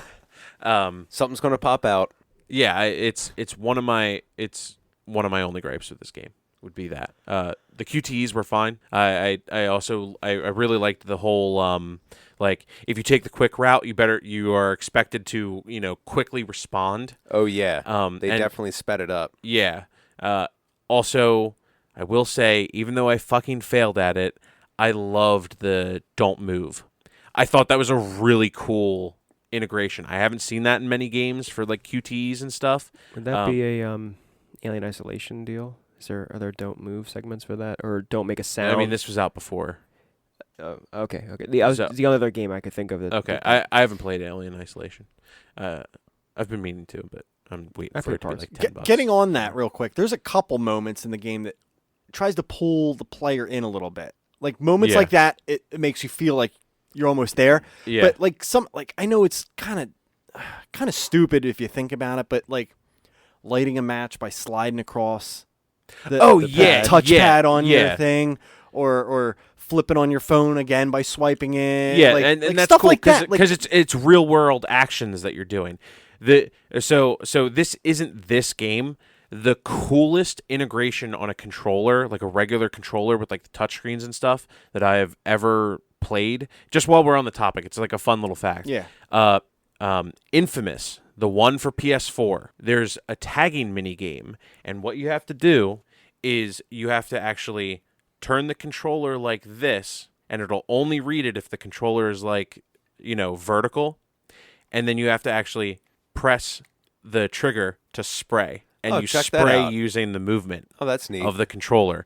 It's a really cool mechanic, and that like puts you right in the game. I know exactly what you're talking about, Harry. Like, it absolutely it sinks you into the game a little bit more. Yeah. Because you're like, oh, I'm doing the thing that they're doing. Well, Supermassive wanted to go for that because when they originally were going to do it for PS3, they were going to incorporate the move along with it. Yeah. So since they makes sense. So then when they took it over to the PS4, it's like, all right, we're not going to have the move, or at least rely on it. So let's use, some of like the actual the motion controls that are in the controller for the PS4 itself, which I did think it was really neat. But it worked for me. Yeah, I mean, I would usually get pretty shaky for the don't move parts, and at least for this playthrough, no big deal. But otherwise, I would just have to set the controller down and just barely hold the sides, because even if you sat it down and just let it go, it can still... Yeah, because it vibrated a little bit. I never failed a don't move. I actually have gotten really good at it. Even if it's starting to tilt one way, I know I can slightly tilt the controller to rebalance it out. Like, it's kind of risky if you think about it. It totally is. But I've gotten really good at keeping it in. If it's starting to slant one way, I can finagle the controller to rebalance it. Nice. But yeah, I like how they really did mix up. It was a little bit of everything. It was a little bit of exploration. This is one of the few games that this is not a good eat snacks while you're playing this game. No, it's not. No. Yeah. When I saw Deary play this game, he went to go get a bite of his sandwich. When Matt fell off the cliff, he assumed he was going to die when the deer chased him off. Oh, yeah. So he was like, oh, I guess Matt's dead, and he went to go eat his sandwich, and he missed all the QTEs to pull yourself back up. Oh, I didn't know you could do that. Yeah. Mm-hmm. Well, when I was playing with my girlfriend at the time, the first time, she ended up blowing up pretty much everyone in the house. I was like, no, we are fucking restarting this. Like, I literally walked over, powered off my PlayStation. I was like, nope, we can't do that. But like, it was so bad because like, if you fuck up the second or third don't move there, you blow up everyone that is not out of the house. So like, you have to make it through like the different stages for everyone to start leaving. Yeah. I actually forgot about one character. She didn't die. It was Ashley. Like, I was like, okay, that should be everybody. It's probably time for me to go. And then I was like, oh, wait, there's Ashley. I forgot about her completely. And she got out, and then no issues. I just want to throw this out here that I don't like QTEs. I remember you saying in Rambo. You Right. weren't really a big fan. Yeah, and that's funny. We played these two QTE games of late. But in this one, I basically said, okay, this is sort of the whole game, so I just said fuck it and dealt with it. I did like the shooting elements too, especially with Matt escaping the is it an asylum or the mental when he goes in. When he goes in, Yeah. and you've got the shotgun, and there were some choices there that I thought were really interesting, obviously, but I chose to. I think there were like 3 Wendigos on me at that point, and I just shot a barrel, and it blew up most of the building. He survived, but then that unleashes more, apparently, because later he's with Sam, and they have a conversation, and he's like, well, yeah, that was before I like blew the whole building up and released all the Wendigos. And she was like, oh, well, that was a good move.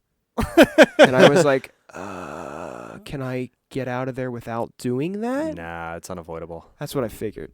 I've tried a couple different ways. There's actually one if you refuse to shoot Yeah. all of the barrels, Yeah. it looks like a Wendigo got Mike. What happens then is Sam breaks out and goes and pulls him out of the asylum. That's what I did on the latest playthrough. Because I was just doing shit like crazy different than I normally would play a game. Yeah. But I saw a lot of different things that I didn't even know even existed in this game. As Chris, you can kill a Wendigo, can't you? You don't really... No, I don't think so. I thought... Matt is what you're saying. I'm pretty sure that Chris can kill a Wendigo at some point using the shotgun and barrels. I'm pretty sure, like, it's maybe it's outside. the scene. It's the scene leading up to where Sam or where Ashley has to let him in. Yeah. Yeah, that it's sounds in the about very right. beginning because when it's as soon as the guy is decapitated and it's the very first shot that you can take. Yeah, you can light it on fire, which like melts its armor. Yeah, he and then said I you think can all weaken the it with fire, shots, right. you finally kill one. You down it, but there's what happens is it's absolutely like that because I did it in the first game in the first one. What happens is it downs one and they just auto populate another one. Okay. There, it doesn't take him out. He still has like the same reaction. He like runs to the door. He's like, "Oh, I gotta get in there." Got it. And you hear one screech in the background and shuts the door. Okay. But like, Fair enough. yeah. So one thing, I decided to do this in gameplay, but picking up clues in the game. Certain ones add extra dialogue in the game. They'll be... I know Chris and Ashley is the most prevalent, where... Sam and Mike, too, I think. Yeah, 'Cause you're right. Mike starts to recount a story to her, doesn't he? True, and you see some of those flashbacks in the black and white that they do, but there's a couple where they're like, oh, this makes sense because I found this clue about this. Well, they don't say clue, but I read this in an article that I found, and I saw this picture of what happened last year. Like, they piece some of this stuff together to try to almost, even if you're not, like, looking at the clues, you're just picking it up, add it to the inventory, and then move on. It kind of gives the player a clue what's actually going on before they know. Right. So, I thought that was a cool little tidbit. I like some of the interactions where you pick up an item and then you have to rotate it and all Yeah. that. Like, that was pretty intuitive with the Oh, way to look at this control the picture. setup. What's it say on the back? Oh, the beach in 2011. Oh, my God. Did anybody pick up the pair of scissors and stab Josh with it? I did. Yes. Yeah, because that's a completely optional thing. He gets so mad and then punches her in the face. Yeah, that's Yeah. how. Sorry, that's another one of those. I got that totem pretty early on, and I figured it was. I think you can clearly tell that it's Ashley, and when you see the clown, he like just comes up like, wham, like, just like down to like totally knocks her out. And I was like, holy shit, that was serious. He got so when mad. he got close, I was like, oh, I got the scissors.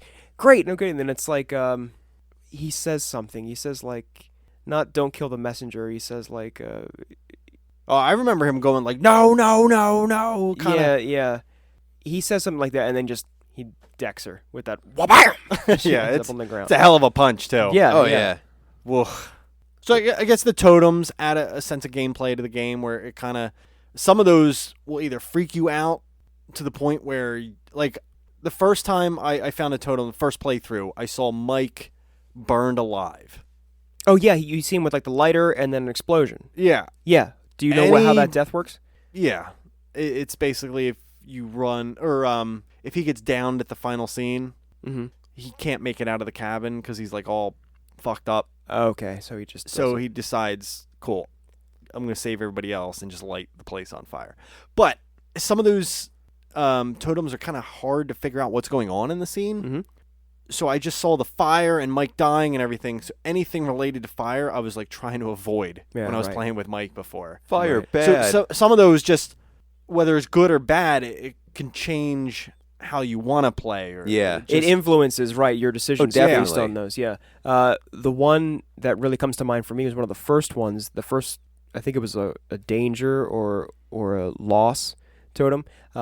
When you have to you have to break into the lodge and the door is frozen and you have to do the whole, what is it? Aerosol lighter fluid. Is it his deodorant and like Yeah. deodorant and a Yep. lighter?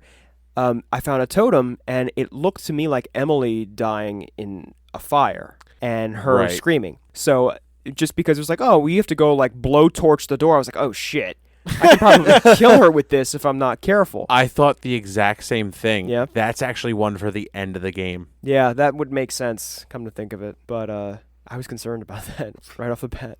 Concerned about a lot of things in this game. It's like, I don't want you to die. I don't want you to die. Although I do want to touch on one thing that Clark said earlier is when you're going for the chaos run and you're fine with whatever happens. Yeah. The way you feel when you're like going through your gameplay throughout the game, it completely changes. Oh yeah, you're fucking fearless. You're like, fuck yeah, it. because every other time it's just like, I'm just like, if you want to keep people alive, you're being very cautious. You're trying to take a look around. It's like, I got to be careful because it's one false move and everyone's down. When you're the opposite, it's just like, I'm just going to start walking in this room. I'm going to open this door. Where's this door go? I'm going to pick this shit up too. Oh, a noise. Let's go check it out. And it definitely changes, like, even just your mental place for it. What I wanted to say was that I was about chapter 8 or 9, and it really struck me strongly. It dawned on me, you could say, that the first playthrough of this game will be the most intense, will be the most memorable, and that's the best experience. Like I felt really strongly that from here on, like when you know the story, you know that going left keeps them alive and going right means they're dead. That kind of tension when you're not sure which path to take can't be replicated with a second playthrough. Now, I guess you could say that I could be wrong, but it was a very unique experience for the first time playing it through. I think that's a valid point. Yeah, totally. Absolutely. And that's just brilliant game design. Yeah, your first time is always special. What? No, What, Ralph?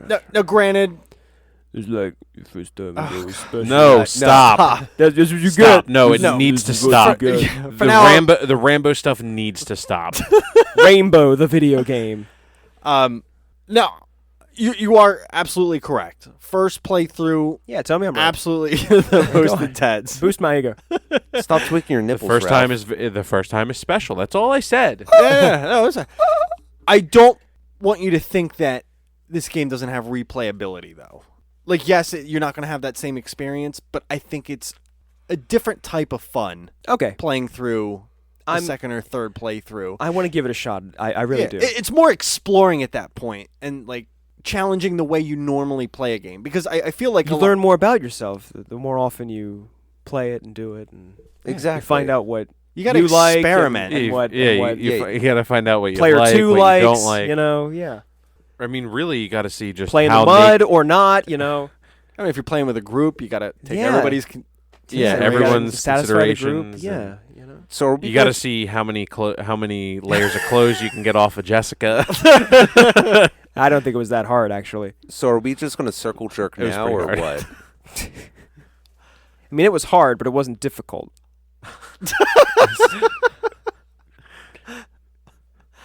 Let it be known, Ralph is hard and easy. Just the way I like them. So are we good? Do you think we can move on?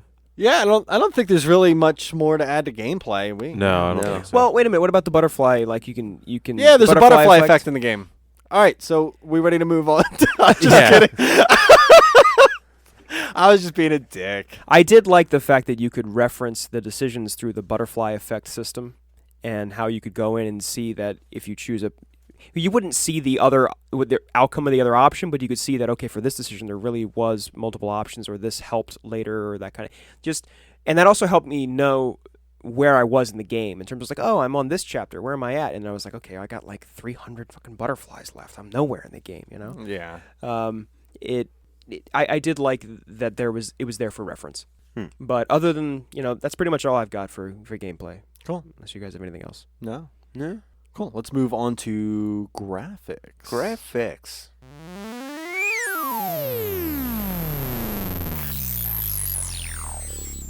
Graphics. I think this game looks beautiful. It was very well done. The characters, Absolutely. they look spot on. I mean, when they showed like the mocap videos and you see like Hayden Panettiere, like that looks like Hayden Panettiere. No, Like, the motion capture is Yeah. top of the line. yeah, I they- don't know a game that's done it better, other except maybe Death Stranding, which isn't out yet, so that doesn't count. The only issue I had when it came to the character models, everybody had extremely big teeth. I don't know. I felt like Coming from the guy with the biggest teeth in the room. Oh, damn. Get the fuck I out of just- here, Uncle Ed. I don't know. Mr. Especially Ed. Chris. Something about Chris's face, it just looked like he had like horse teeth or something like that. I don't.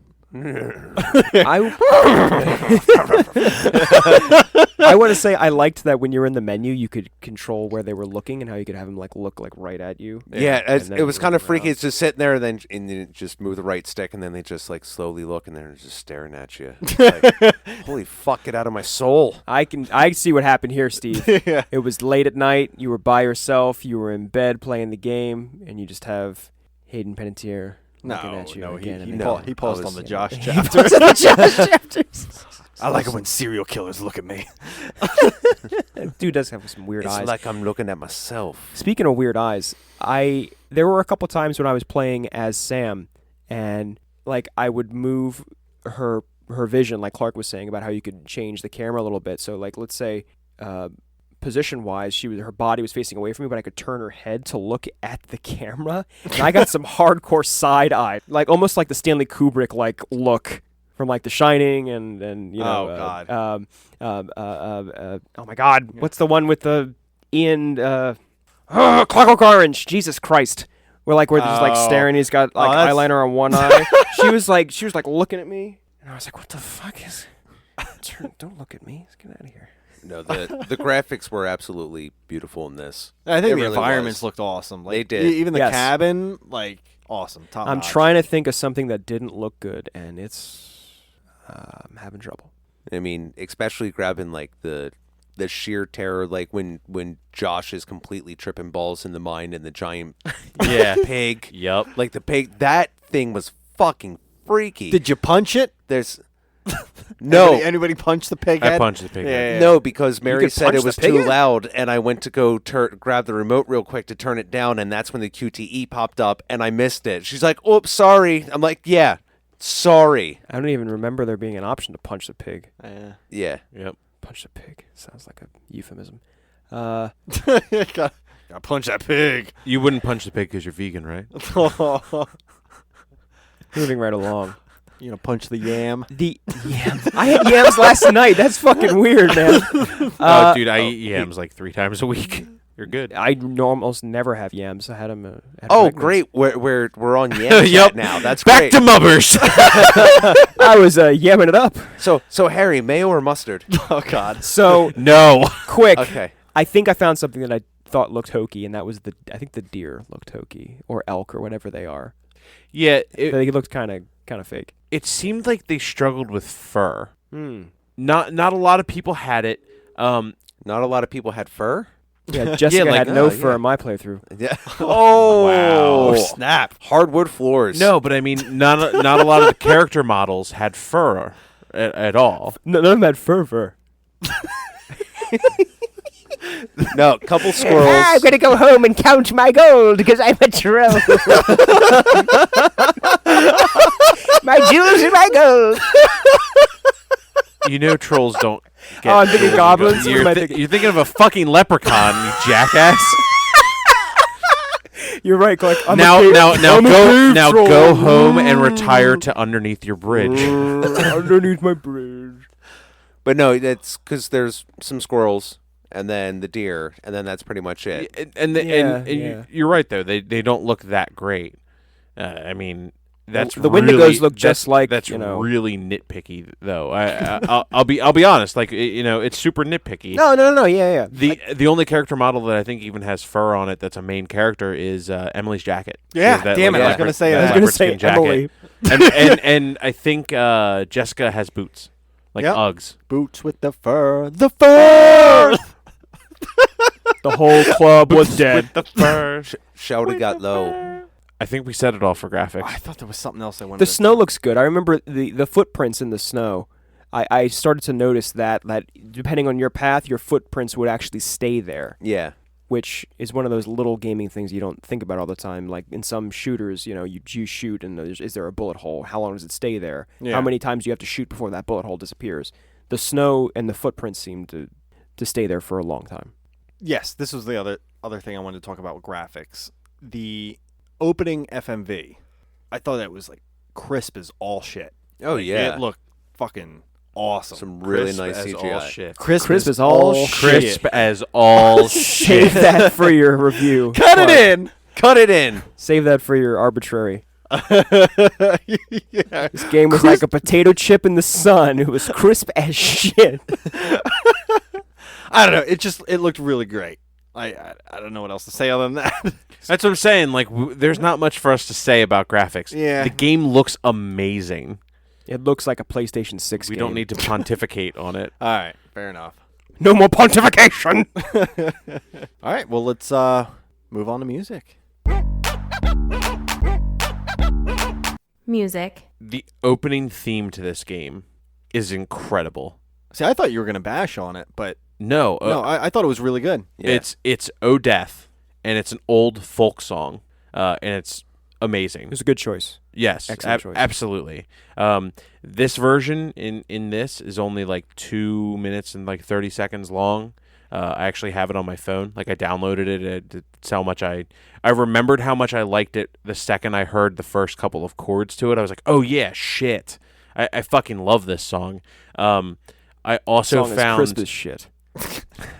I also found a bunch of older like folky versions of it that are 7 to 10 minutes long. Like that's the average for how long "Oh Death" actually is. Damn. It's really good. Like it's a really good song in general.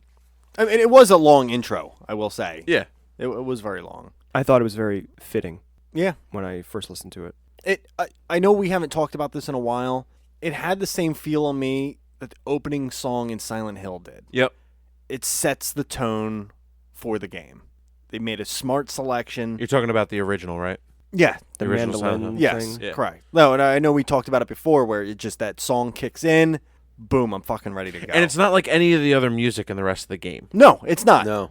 It's not. The only other time that there's even music with lyrics in the game is Jessica's cell phone. When she's like, Yeah. when her and Mike are walking and, When- she when- plays that love song. Yeah. Or Or when it they gets thrown back throw it through back the in window. the window. Yeah. Yeah.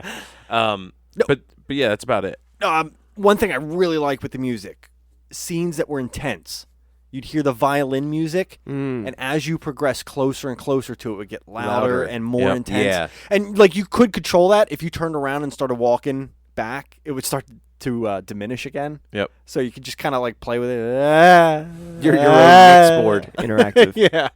But no, it was that a lot of people always say like it's not the horror or the scary things in the movie that really get you. It's a lot of times it's the music that just kind of gets under your skin and just really creeps you out. And Yeah. I think Implemented well. yes. Oh, yeah. And I think it's very necessary for a horror game to create that tension because I think the mind can get tricked so easily by just like the right instruments or the right type of music. It just like it fucks with you. Fuck you, Clark. No, I know. I thought of my arbitrary thing. Oh, and it just okay. and I like was like ha ha ha. Like I don't know. Got it. I don't know. You do this face every once in a while, like 'Cause where I'm you tr- have 'cause this smug look, like like I'm judging the last thing you fucking said. Yeah, no, like I was trying to make eye contact with you, and like the bottom half of my face was like, that was really funny what you just thought of. Yeah. This guy. It's almost a Robert De Niro face Yeah. you're making there. Yeah. Very well. So that's all I really had to add for music. I thought it was well done, well implemented. The sound quality Oh, is great. the The voice voice acting is acting. amazing. Voice acting is on point. The sound effects, like even just when Mike and Jess were walking to the cabin, just hearing them walk on the snow really makes me want it to be wintertime. I'm like, it sounds like you're just walking through like some real crisp as shit snow. Crisp as shit snow. Nice. And it was well used. Thank Crisp you. as shit. But it's even just like the small things like that, or when you just set the bat down, it actually makes a sound, and it sounds like they were in a studio and just actually set the bat down on a concrete floor and put it in. So I really think they thought of pretty much everything. If it was something involved in the game that you're playing, they had something to go along with it, and that really brought some extra realism to it. On top of to help out with the graphics, I think the two of them they were paired very, very well together. Yeah, I can't stress enough how well the voice acting was in this game. Like, Yeah. Sorry, I don't mean to interrupt, but I really. But you did. No, I really feel that in most of the games we play, voice acting and like motion capture or character models makes sense. But this one, I really feel like it's the whole package. Like, this wasn't voice acted. Like, they provided the voice while doing the physical motions and actions Yes, while doing actually, this. like, This game is acted. Yeah. So acting well. so you know, I don't think we actually brought this up during the Last of Us. Last of Us, all of their scenes were acted. Oh yeah, that's true. In motion capture. Right. And they would say their lines, and they were motion capturing their faces. So then when they went into the studio and recorded the actual lines, all they had to do was match how they were acting, so they could stand there and be like, oh yeah, I just went and did this. And they would do it scene for scene. That's supposedly the way that they handled this. So like, they would stand there, do the actions of a scene, and then immediately go and do the recording. So they didn't do this together then? No, you couldn't do that because it's in a warehouse. You wouldn't want to record standing in a warehouse, As opposed to... going into a recording booth. Oh, because and you're saying getting the high quality quality. of all that. So That's- obviously that's- they're that's- just running through the lines when you see them do the motion capture. And that's not the actual dialogue that is used in the game. Because I had assumed that No, you could do it yeah, at the if- same time. You if- could record the motion capture in a black box room and not have that kind of interference, at least in theory. And I haven't seen the footage for this game where the way that they captured it. I thought it was just done at the same time. So I could be wrong. Yeah, I mean, even if it wasn't done at the same time, the actual emotion that they put in for each scene, or at least what was going on, they did a phenomenal job with it. This game almost needs an Emmy because it's like a show. It kinda, It is. yeah. It was great. Yeah, like, you know, the voice acting was incredible, and they really did a good job with pairing it all up into like a very polished package. I do want to say one thing about the music Yeah. because Ralph's Music Minute. Here we go. Yeah. My Ralph's music minute. Music minute. That's our jingle. Dun, That's our dun, dun. official jingle. So I am. Ralph's Music Minute. Da-na-na. So I. Ralph's Music Minute! Thanks, Ralph, too. Sorry, go ahead, Ralph. Ralph's Music Minute. Dun, dun, dun. My music minute. Ralph's Music Minute. Dun-dun-dun. Oh fuck! Ralph's Music Minute! Da-da-da. I am cutting the shit out of you, Clark. That's not nice. Just deletes Clark from the episode. So I wanted Ralph's to. Music Minute! Da-da-da. I wanted to say that when you begin the session with Dr. Hill, and there's like faint piano in the background, at least in the first couple sessions there is. Yeah. Whenever it comes to classical music, I'm a little bit of a fan. I have some classical. I've heard a lot, so I always listen for a piece that I recognize. And when it comes to classical music, you'll find that in our modern age, a lot of the same pieces are used over and over and over again because people remember them from grade school or their elementary school, music class or what have you. Like a lot of Beethoven and Bach and Mozart are just used over and over and over again. And a lot of it is because there's no royalties on these things because they were made 200 fucking years ago and no one's going to collect a check on it. With Dr. Hill, the piece of music that's playing in the background, it's a faint piano, that is no shit used in Silence of the Lambs when Hannibal Lecter is not in his normal cell, but when he like attacks the guards, and at the end of that scene, he's like covered in blood, and he's just like listening to So it's a cassette tape of it, and he's like twirling his hands that goes with the music. And there's a piano player by the name of Glenn Gould who did some iterations. I don't know what the name of the piece of music is. It's driving me crazy. I don't know what it's called, but I've heard it here and there in different scenarios, and I see it as a nod to Hannibal Lecter, basically. That's what that music was. So from the get-go, I was sort of like on edge, knowing the actor's face and how most of his roles he's a weirdo, and having that music tied with it. I was like, okay, things are not really what they seem. Did that piano register with you guys at all, or anything? Not to Tie it to Silence of the not Lambs. in that depth, no. But Okay. I mean, it's still that at least it still did kind of set the scene, because that's still where he's talking to Josh, and it's more questioning and just trying to get through, and it's like interesting. Classical music is used a lot of time to like show weight to the character, or they're part of the aristocratic, dimension, or whatever you want to say. Like they're aristocratic. Oh, I've got several $1 million in offshore accounts, so I'm going to listen to Beethoven on my Victrola because I can. And I hate the way it's used like that, because you can be, 30 years old and broke and still like classical music. Yeah. That's the end of Ralph's Music Minute. Ralph's Music Minute. Ralph's Music Minute. Get it. Moving on. Yeah, let's. Wow, we're already at final thoughts, guys. Already? It only took 3 hours. Yeah. I see the sun starting to come up through the window. Oh. We made it until dawn, guys. Oh my God!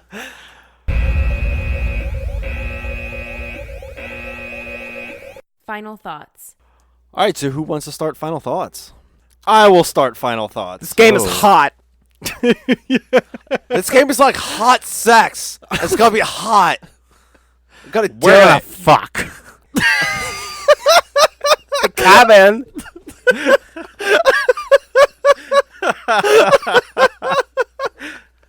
So something we didn't mention, but it kind of fits at this point in the podcast, is after you beat the game, they show the little interviews with the police. Oh, yes. Their final thoughts, more or less, on what happened during the campaign. Now, I'm not going to get too much into it, but I thought it was a great addition to the game. In fact, everything I can think of was a great addition to the game to make this completely, I want to say, almost perfect package of a game. I love this game. I'd probably rank it. That was quite the jump, Harry. Sorry, Harry. What are you talking about? No, like I was trying to like hold in my lap, and like I looked over, and you were like looking at me like, "Don't do it." I was like, "Bruh," like, God damn it, fuck all of you. I love this game. Fuck, I don't even know where I was. You love this game. I do love this game. I'd almost consider this to be probably in my top 10 games of all time. Does it crack the top 5?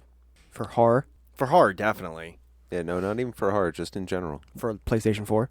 Yeah. Definitely. Only Destiny's above this. PlayStation 4. You can't hear my eyes rolling, but they're fucking spinning. No, I don't know exactly where it would fall, but definitely in my top 10 All right. game of all time. Wow.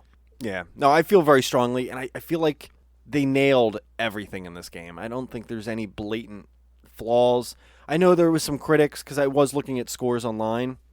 There's some wide range of scores on this game, and I don't think Polarizing? Is that the right term? Nah, You loved it or hate it?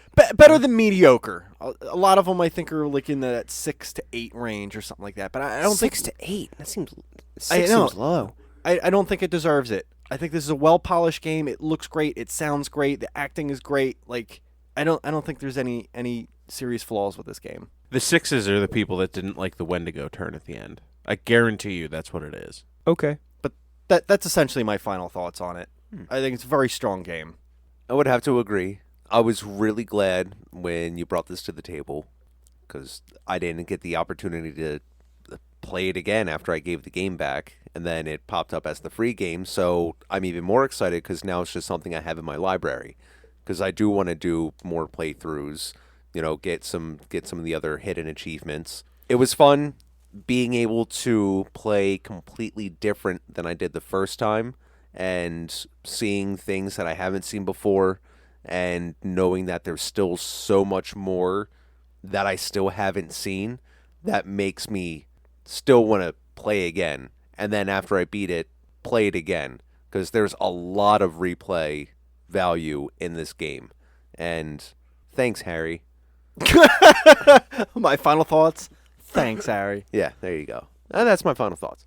No, all jokes aside, like Steve said, I'm really glad that I got the chance to experience this game, and now I have it on my PlayStation hard drive, and I'm gonna play it again and again. I don't know if I'll get to 5 times, but I'm definitely gonna play it again. And there are some very genuine, heart-wrenching decision-making moments in this game that I really haven't felt in anything else for a long time. Across the board, I would say well done to everyone involved, and I enjoyed my time with it a lot. I agree with all of you. I think it's a great game. And I mean, you guys all pretty much hit all the good points of it. It's well acted. It's well written. I like the supernatural twist. I like the intertwining stories. I like the character interactions with each other. I think it's one of the better dramatic slash horror games. There's a lot more drama in this than there is in a typical horror game. This has like suspense, and it's thrilling, and when someone's hanging on the side of a fucking cliff and you have to press those buttons or they'll die. I think that's something that some other horror games that lack that intenseness to it, where it's actual tension and suspense, as opposed to you just aren't killing a boss fast enough, or you're not shooting this zombie first, then this zombie, then this zombie to be able to clear a room. Clark, you don't understand. Jill was almost a sandwich. All right, so yeah, I really think that it's possibly one of my favorite horror games, in general, even over Silent Hill and stuff like that. Yeah, that's my final thoughts on the game. One thing we didn't mention. Oh, too late. It's final thoughts. Yeah. Well, yeah, we're in final thoughts. No, we're over. It's over. We all went. The score. This game is jam. The score. This game. The score. Go. This game. The score. This game. Okay. You're Family Guying him over here. No. I just wanted to mention these two things because I don't know why we didn't bring it up earlier, but this game is jam-packed with teenage angst. A lot. And the amount of times that Josh says, "Let's party like porn stars," it's just absurd. Does he say it more than once? Yeah. He says it several times. And that was, yeah. I guess we know where his mind was. Yeah, we're all going to do a bunch of blow and become HIV And he's positive. the only. Party like a porn star. Take it on the face. So, okay, why don't we jump into the score then?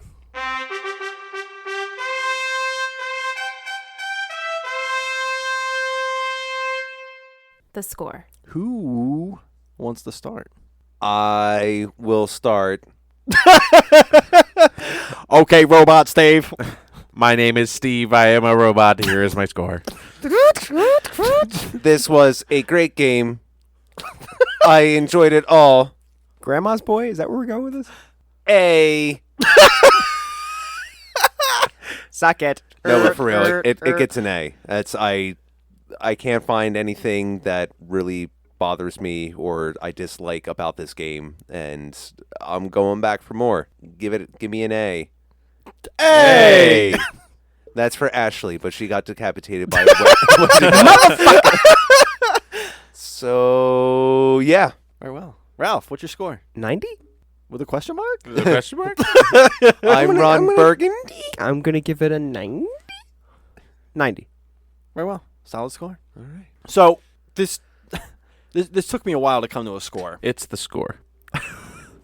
What? No, I'm just fucking with you. Give him final thoughts. Final thoughts 2 with Harry. I feel odd that this is kind of like a back-to-back thing.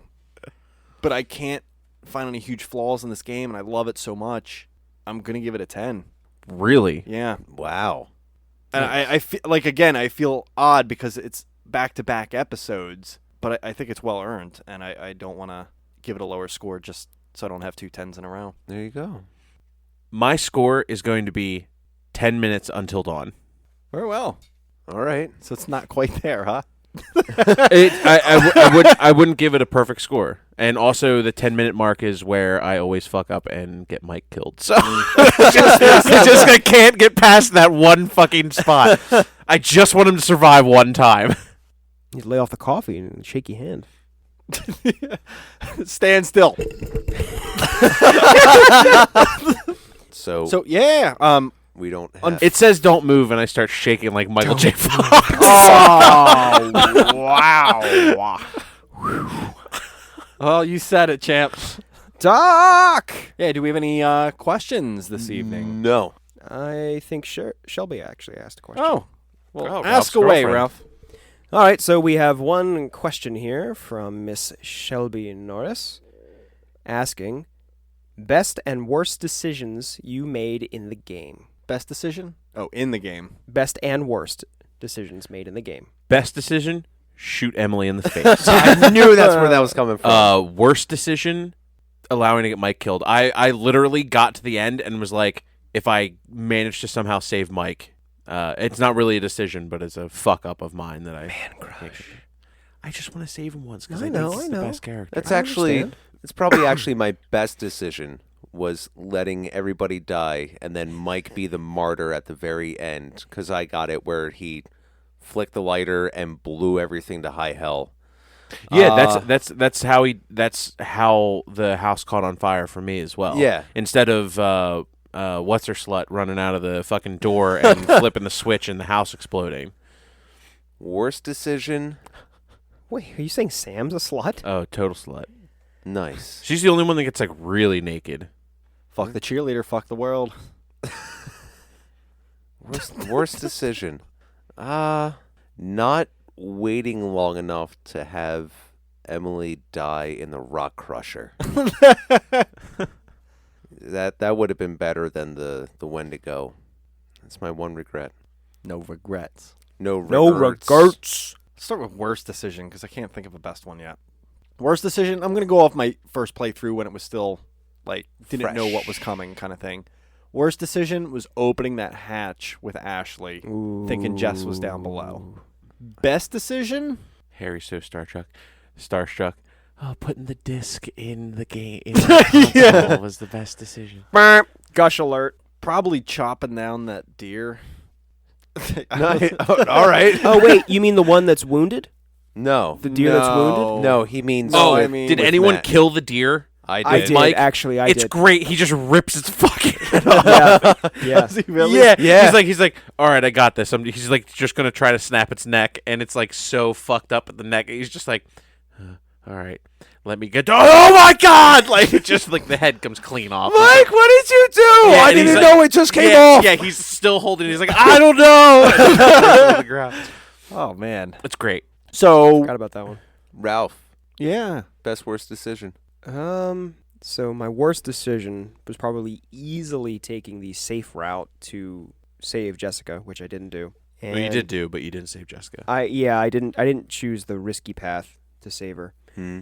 And my best decision, I'm kind of struggling to come up with one. One decision I was really like proud of, which I don't have any reason to be, was not attacking and just walking away from the herd of deer. Like reading that situation right and not, because I think there were more than one chance to like hurt them and I didn't do any of it. And I had a good status with nature to start, so PETA would be very proud of you.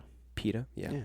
Actually, yeah, 'cause that sounds really cheesy now because I'm also a vegan, and I didn't mean for that to be a connection. No, that's okay. No, I'm just saying PETA would be proud of you. I'm not saying your veganism is intact. We all have decisions. I did not punch the dog, but I did. The dog survived the whole way for me. Good.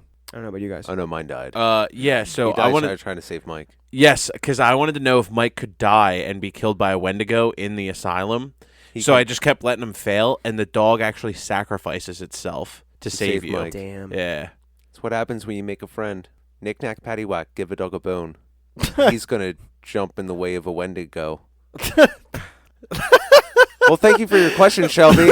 Thank you, Appreciate it. Yeah. Thank you. Thanks, bud. Unfortunately, we don't have any new iTunes reviews this week, so please, guys, get on there. I know we harp on this all the time. Like every time, If but you're listening, you it- enjoyed us, please give us a review on iTunes. it means something to us. Even It's if you nice. didn't like it, fucking get on there and just review it. I don't. Yeah, if you fucking hated give a this fuck. game, if you want to snap it in half, sorry.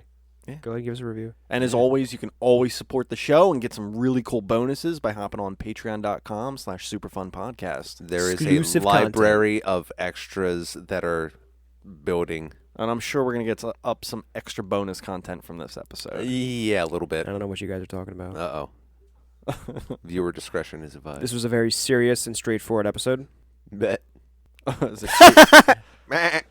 So I think we're going to wrap it up there for the evening. But before we go, we wanted to let you know that our poll is officially down. The winner was cast, and we will be playing Farming Simulator 15. Oh, Yes. you're kidding me. Yes. So just anyone that saw the poll and voted on it, we did have up on the poll that it was Farming Simulator 16. After some review, we didn't realize that is only a PS Vita game Oh. or an app. Oh. So I'm the only one with the PS Vita, and we're not going to try to find a $60 game for a Vita that we would then have to share. So we opted to go for 15 so that we could all get a copy and play it simultaneously. It's still going to be a great experience. Yes, it's still going to be Farming Simulator 15. Yeah. What crops are you guys going to harvest? Your mom. Clark, you have a I want some barley. you have a Vita? Oh, God. Fucking We're Jesus. not Yeah. going down this. Do you use fertilizer in Farming Simulator? I have no idea. You I do. haven't played it yet. You got to I spread don't poop. know either. Huh, that's interesting. Well, everybody. Hey Ralph, you have a Switch, right?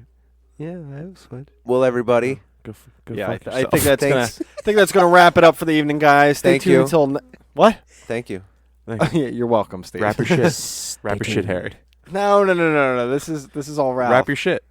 No, we tell Ralph to wrap his shit. Yeah, Alright, I don't know Ralph, why, wrap but your you did. shit. Yeah, okay, great. Yeah. All right, cool. We'll see you next week, guys. Wrap your shit. Love you. Game over. Game over. Game over. Game over. Game over. Thanks for listening to Super Fun Game Review Podcast Go. Stay up to date on our Facebook at facebook.com/superfunpodcast.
Larry Fessenden.